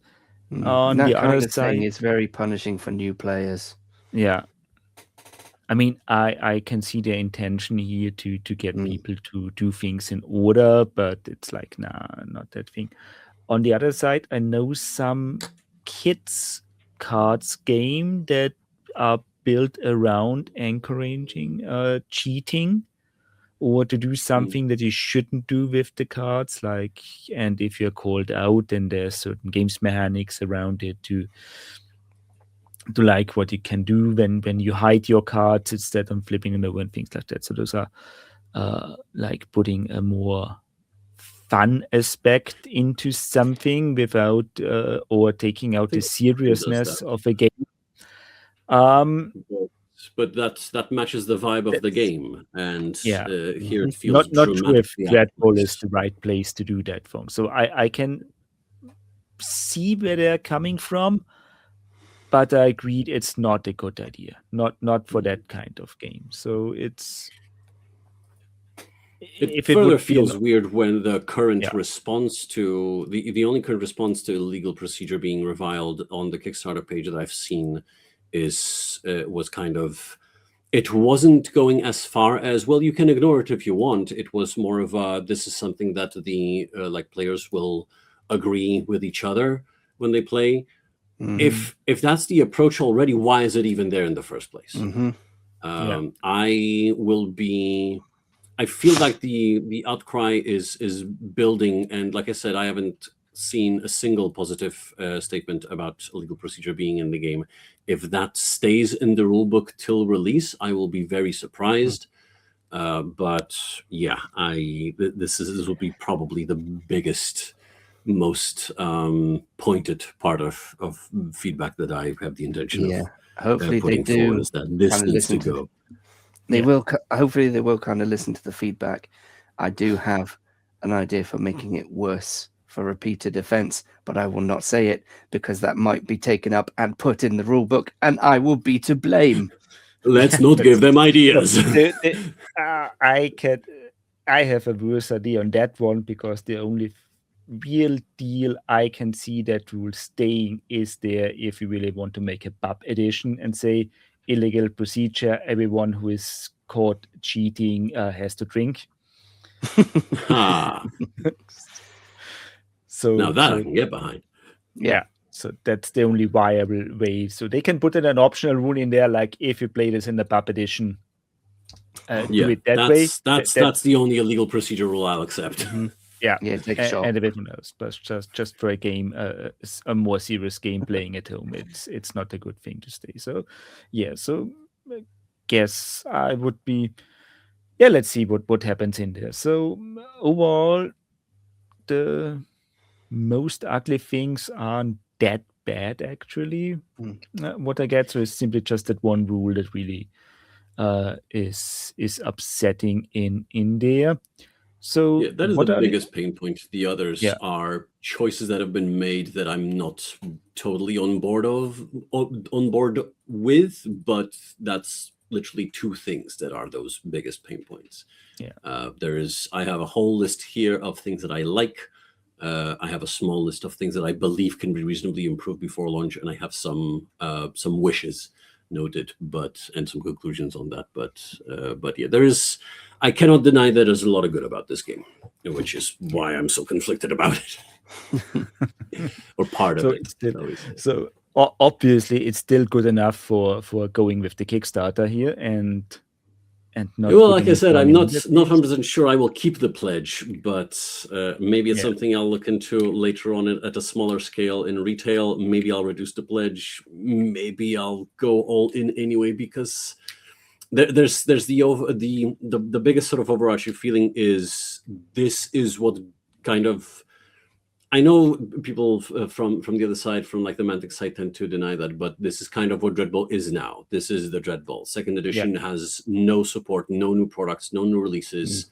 If you own stuff for it, if you have it, you can play it. It's a perfectly playable and solid game that definitely could use a little closer look and a little more polish, I think, and some refreshing, but it is perfectly playable and it's still great.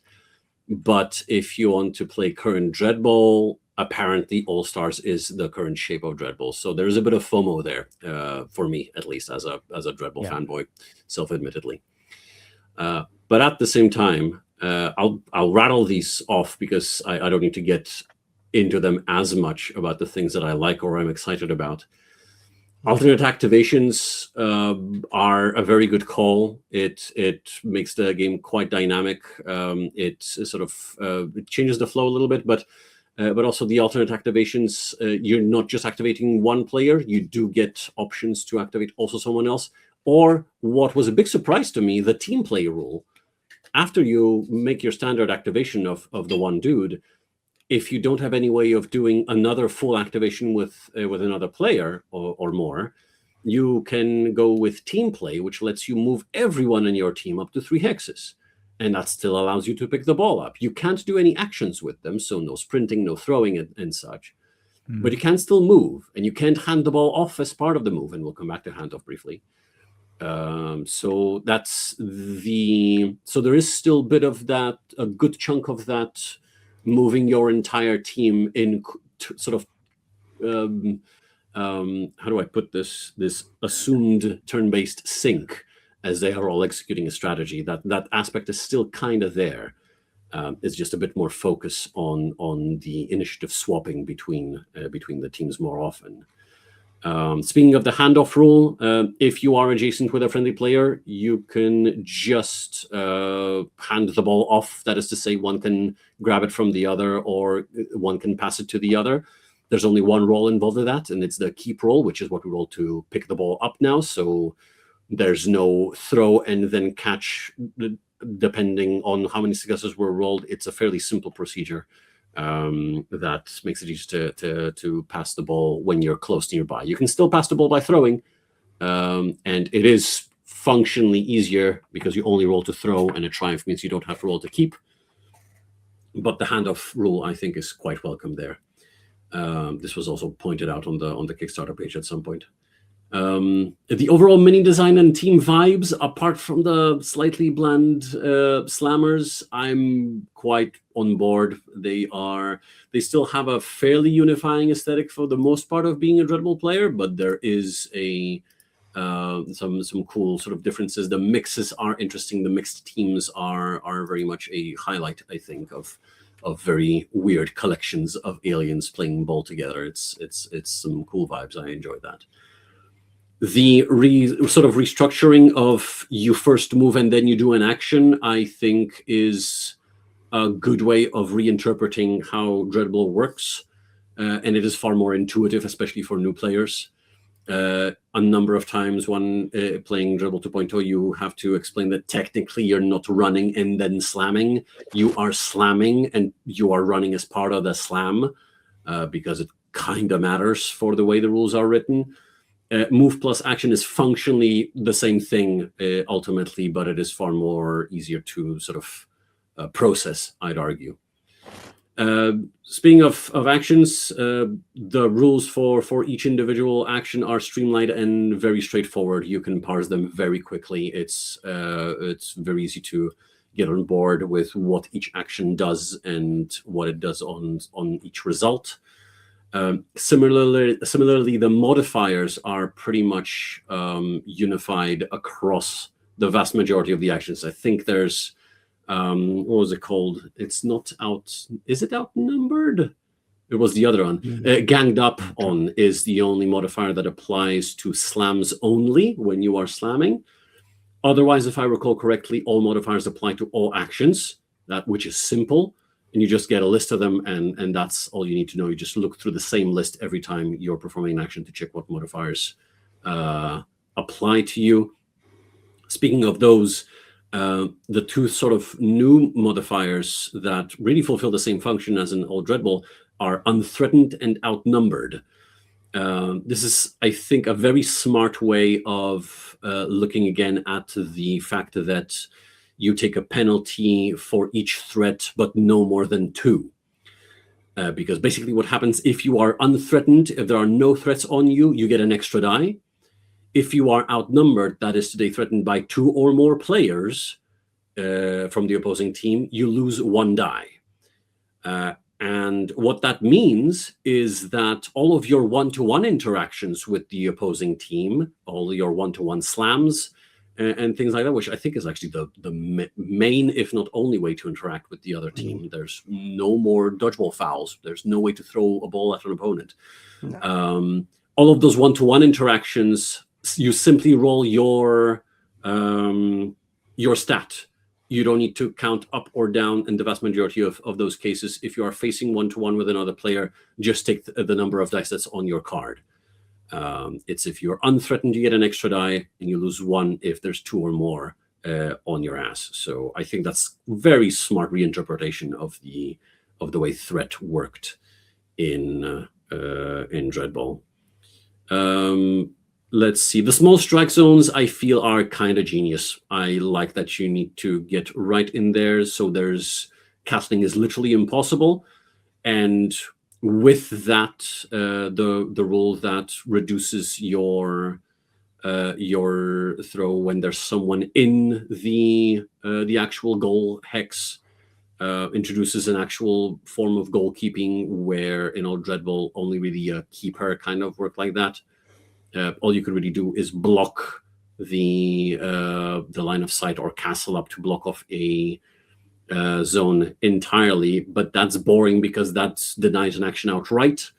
This feels more dynamic, where you can still make an attempt, but it's going to be that touch more difficult because someone is actively trying to take that ball off. I feel that rule could be taken further. I'm not turbo happy about the fact that whether you score or not, the ball gets relaunched. That feels a little I feel the ball bouncing off in old Dreadball was more interesting. In fact, if someone is trying to, if someone is actively goalkeeping, I feel it would be interesting to give them a chance to catch the ball, maybe at a significant modifier, negative modifier. But that's going a little too far, maybe with suggested changes. The fact that we've got the TTS mod is great. The fact that we're apparently getting more teams is even better. That's something I didn't expect, but took note of. That's really cool. And finally, modes for days, especially if you're willing to splurge out on the expansion. I like the fact that there's that many more ways to play Dreadball in just one game, in one umbrella, rather than it being strewn out between original Dreadball and then Extreme was a different thing, and then Ultimate was kind of an option, but not really, because there was no support for it outside of the Kickstarter. I think it's cool that there's that many ways to play the new Dreadball, and the fact that all of them appear to have support for Championship mode, which is what kind of replaces League mode. They are all getting unique. They not only each mode is getting a unique event deck, which gives me a little more hope that there'll be more interesting stuff happening there compared to the default one. I was actually surprised to find that the Underdog and Favorite sort of standard decks are the same. They are only altered slightly by the 3 team cards, and I'm surprised it was only 3 cards as well.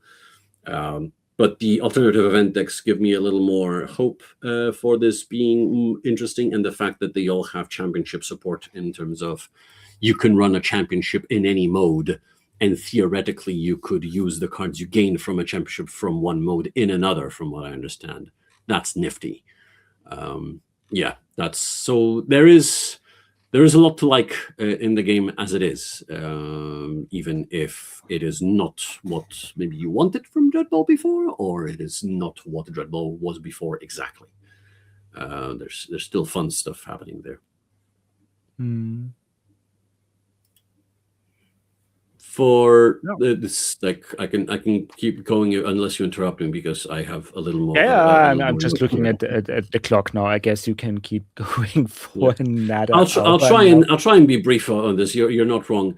What I think can reasonably improved before launch is the layout of the character cards. We have 8 stats.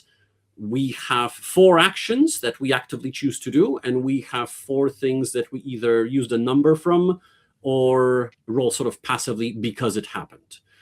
I think they can be reorganized on the character card to say the top row is, I want to say it was move, dodge, keep, and grit. Those are the things you roll because they happened. Keep because you happened to step into the ball or it flew into you. There's no more inaccurate passes. The normal catching scatters. It's like any pickup, which is, I assume it reflects the greater skill of the all-star players. But yeah, move, you don't roll at all, as far as I understand. The others you roll because they happened. Then slam, throw, strike, and sprint. Admittedly, sprint you don't roll, but it is an action you take after you move. All the others you roll because you chose to do this thing this time. I think organizing them into groups would improve readability and just at a glance finding exactly what you need. I'd argue that indication of if a player is ready or activated could be just a little more explicit. I mainly wrote that because on the TTS mod, I think the Juggernauts cards have no color differences between one side or the other.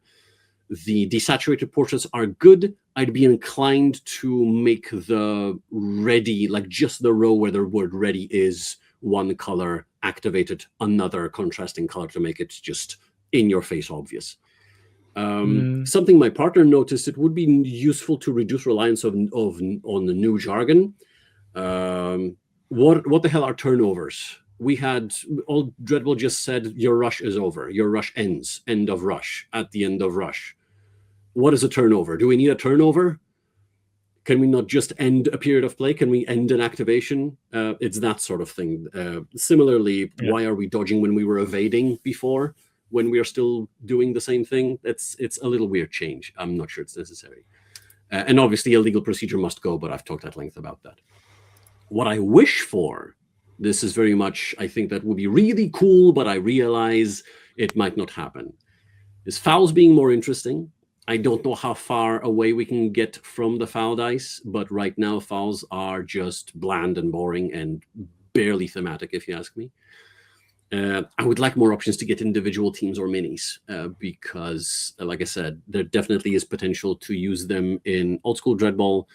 And again, with all the art being very specific to the named team, I am personally at least tempted to paint them as they are on the cards.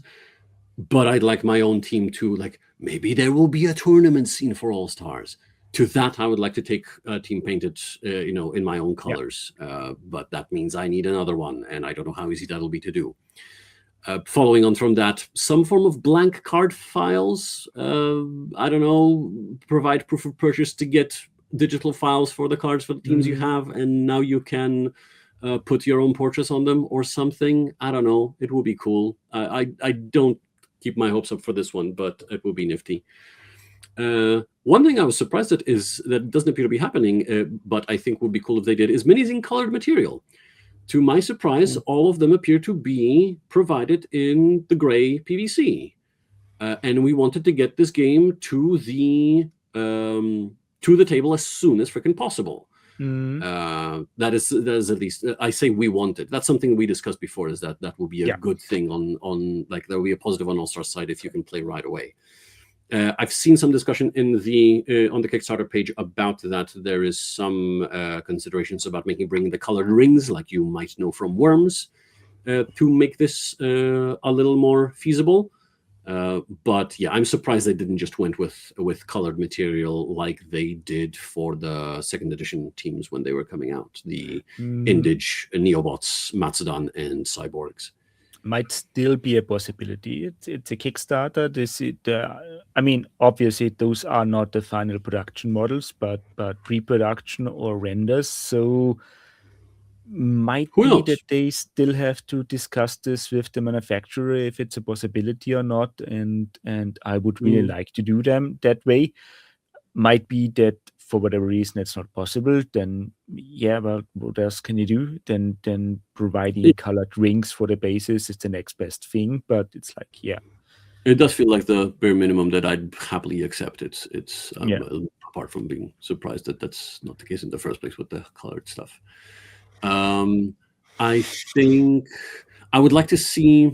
This is getting a bit ahead of myself because we don't know what other teams exactly play like. I was going to say that I'd like to see more boldness in playing with the new format of player, like things that I think we briefly discussed, and maybe some metabots would show up with different stats on active and ready sides, or go a little more interesting with abilities. But I should really hold on to that for now until we see more teams, because I think we have yet to see some interesting stuff from the others. That's what I'm hoping for, at least. And one other thing that I wish for, and this would be a major sort of, I feel, big sort of hand out, reached out to the old players, is that to release some sort of supplement about all-star teams that can be, or indeed are supposed to be, played with minis from the older edition. Even if you don't really touch much of the old teams, but use the MVPs, which these days will be difficult to get a hold of, but some old school players might have a number of them, and these are much easier to proxy with regular team members.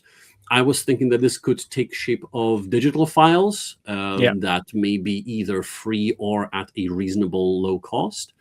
But I personally would even be keen on like a physical card pack of a bunch of teams that are assembled from MVPs that aren't yet in All Stars, but you remember from the pages of the second edition rulebook, for example, with a new set of stats. I think that would be a massive way to sort of bring back the old guys into the fold, as it were. The conclusions I have for all of this, and I swear I'm heading towards an end, is my biggest problems with this game is that this feels like a good game. I enjoyed my time with it. One thing I didn't mention is we lost facing. We now threaten our entire surrounding area, which doesn't feel Dreadball. but at the same time, maybe it's just a result of the pitch being a little scaled down. Maybe it's a little more cramped there. Maybe it's also the improved ability of the All-Stars. They're so good, they're completely in control of their surroundings, or indeed both. I can accept that. I don't mind that much. It feels a little weird. So ultimately, it's a good game. I'm just not entirely sure it's Dreadball because of all those changes. I think I'm still getting used to the fact that this is what Dreadball may or may not look like now. But this is mostly a personal hang-up. The bigger thing is a number of things like the threatening all hexes around you, the illegal procedure situation, the fact that our turn ends as soon as we fail pretty much any test. All of these things aren't bad on their own, but they are all imports from Blood Bowl, and compounding on each other, they kind of go against the Dreadball vibe, or at least the vibe of Dreadball that I know, which is another thing that's sort of I don't know if alienating is too strong of a word, but a little bit of that effect is there. Yeah. Which is why I'm still on the fence on the whole thing, that maybe I should stick to my guns and just play the Dreadball I know and love. I don't know where I'm going with this yet. And finally, the weirdest one is, does a third edition of Dreadball depend on the success of All-Stars? And what will be the proportion of all Dreadball to All-Stars in a third edition if it happens? I am very curious and just a little bit worried about the future of Dreadball, as to whether we will see Dreadball come back in the shape that I learned to love it in, and how changed will it be. There is a very significant amount of really cool stuff in All-Stars that I would welcome with open arms in OG Dreadball. Whether it's the way throws work now, where line of sight doesn't line of sight being blocked doesn't matter now. I think there's a way to add a penalty there and make throws a little more inviting, and also defeat castling in one fell swoop. The handoff is great. The way unthreatened, outnumbered modifiers work is very solid, I feel. Take us to D8s and give us more granularity in stats. All of this is... There's a lot of exciting stuff in All-Stars that could really find their home in the Dreadball that we used to play, as it were. But there's also a lot of stuff that, like I said, don't feel like Dreadball. So I wonder what the proportion will be. And I wonder what All-Stars means for a third edition in the first place, whether it will pave the way to one, or whether it means that this is what Dreadball is, and this is where that old game kind of ends. And this is not, I'm not sure this is something we can predict.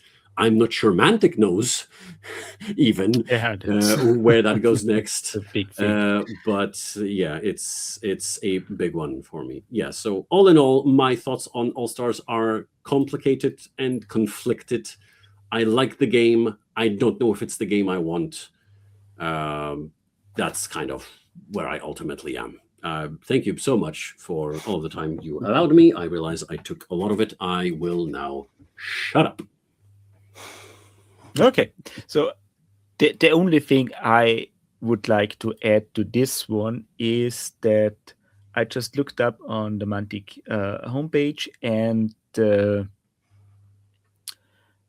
Dreadball Martian team is still there as a download for digital rules, and we haven't seen anything from the Martians since Mantic lost the license to the Mars Attacks game, which the models came from. So yeah, there is a little hope for digital support for outdated and old models in new teams that are not available anymore, but just for those who still have them. So there's that. So there's hope, let's say that, put it that way. For everything else, I pretty much agree on your summaries. For that thing, I'm not too familiar with the newest version of Blood Bowl, so can't make sure if it's really coming from there or somewhere else. I base that part of the opinion on just stuff I've heard online from chatting about it. So there's that. Obviously, the designer from Blood Bowl put some of his previous experience into the new game. let's see if those things stays, if it gets streamlined out, what changes can be made, because if the whole of the community disagrees on something, I doubt that they going to keep that one. Mantic is usually rather responsible for rules changes that causing some unrest or are not fun in general. So it's like Ronnie Renton always put it, it's all about the fun, and anything that isn't fun to play is not something that's going to stay there, even if it might have looked as a good idea in the first place. So let's see what amount of feedback to take for the rules, so as those are all still subject of change. And also, like what I've seen, they did something similar with the Epic Warpath rules that also got some details changed that were controversial on reviews for the community. So it's not that it cannot happen. But well, so there's that. Matthew, anything from you in this late stage of the podcast, because we're just over 2 hours sorry now. for taking up the time like that. We should have done a bit of a more back and forth, but admittedly, if we did, we'd be here all night. I'll shut up. I can't wait to see what the other 3 teams will be in the future. Yes. After we should get together and play some of this on TTS, actually, straight up. Yeah. Sadly, I don't have a before the next computer session. capable of running Tabletop Sim. Oh man. But we can finagle something. If I stream over finagle. Discord or something, we can finagle something. We'll make it work. If you have the time and want to put the effort in, we can get you to play Dreadball All Stars. We'll make it happen. No, exactly. I did toy with playing original Dreadball for one of the tournaments online with my friend, so it is possible. Just hook up the computer and have it on the camera, and then have proxies for your opponent's models. Yeah. So, dear listener, we will extensively playtest the version of the rules that are out and keep you on track on things that change and we don't like, that we like, and anything else. Right. So, I'll have to end this one now because it's getting late and I need to go up early for work tomorrow. I know everyone else is in a different time zone. Those recordings are usually tricky for MUP, dear listeners. So even if you would have liked to listen more to Dom's ragings and summaries, I have to put an end to that for today. So tune in for the next episode when this rumbling continues, as I really like to listen it to on live anyway. And he's going to write a new list for the next one. Yeah. If they change enough, I might. So they make we got to figure out a better structure ahead of time, though. I'll put some effort in trying to figure out a better structure for this for next time. In the meantime, thank you very much to tuning in the Don Soapbox edition of the Dreadball Mantic Universe podcast. Yeah. So if you enjoyed that one, let us know in the comments. If you don't, let us know as well. And dear listener, wherever you are listening, I wish you a good morning, day, or night, and goodbye. See you next time. Good night.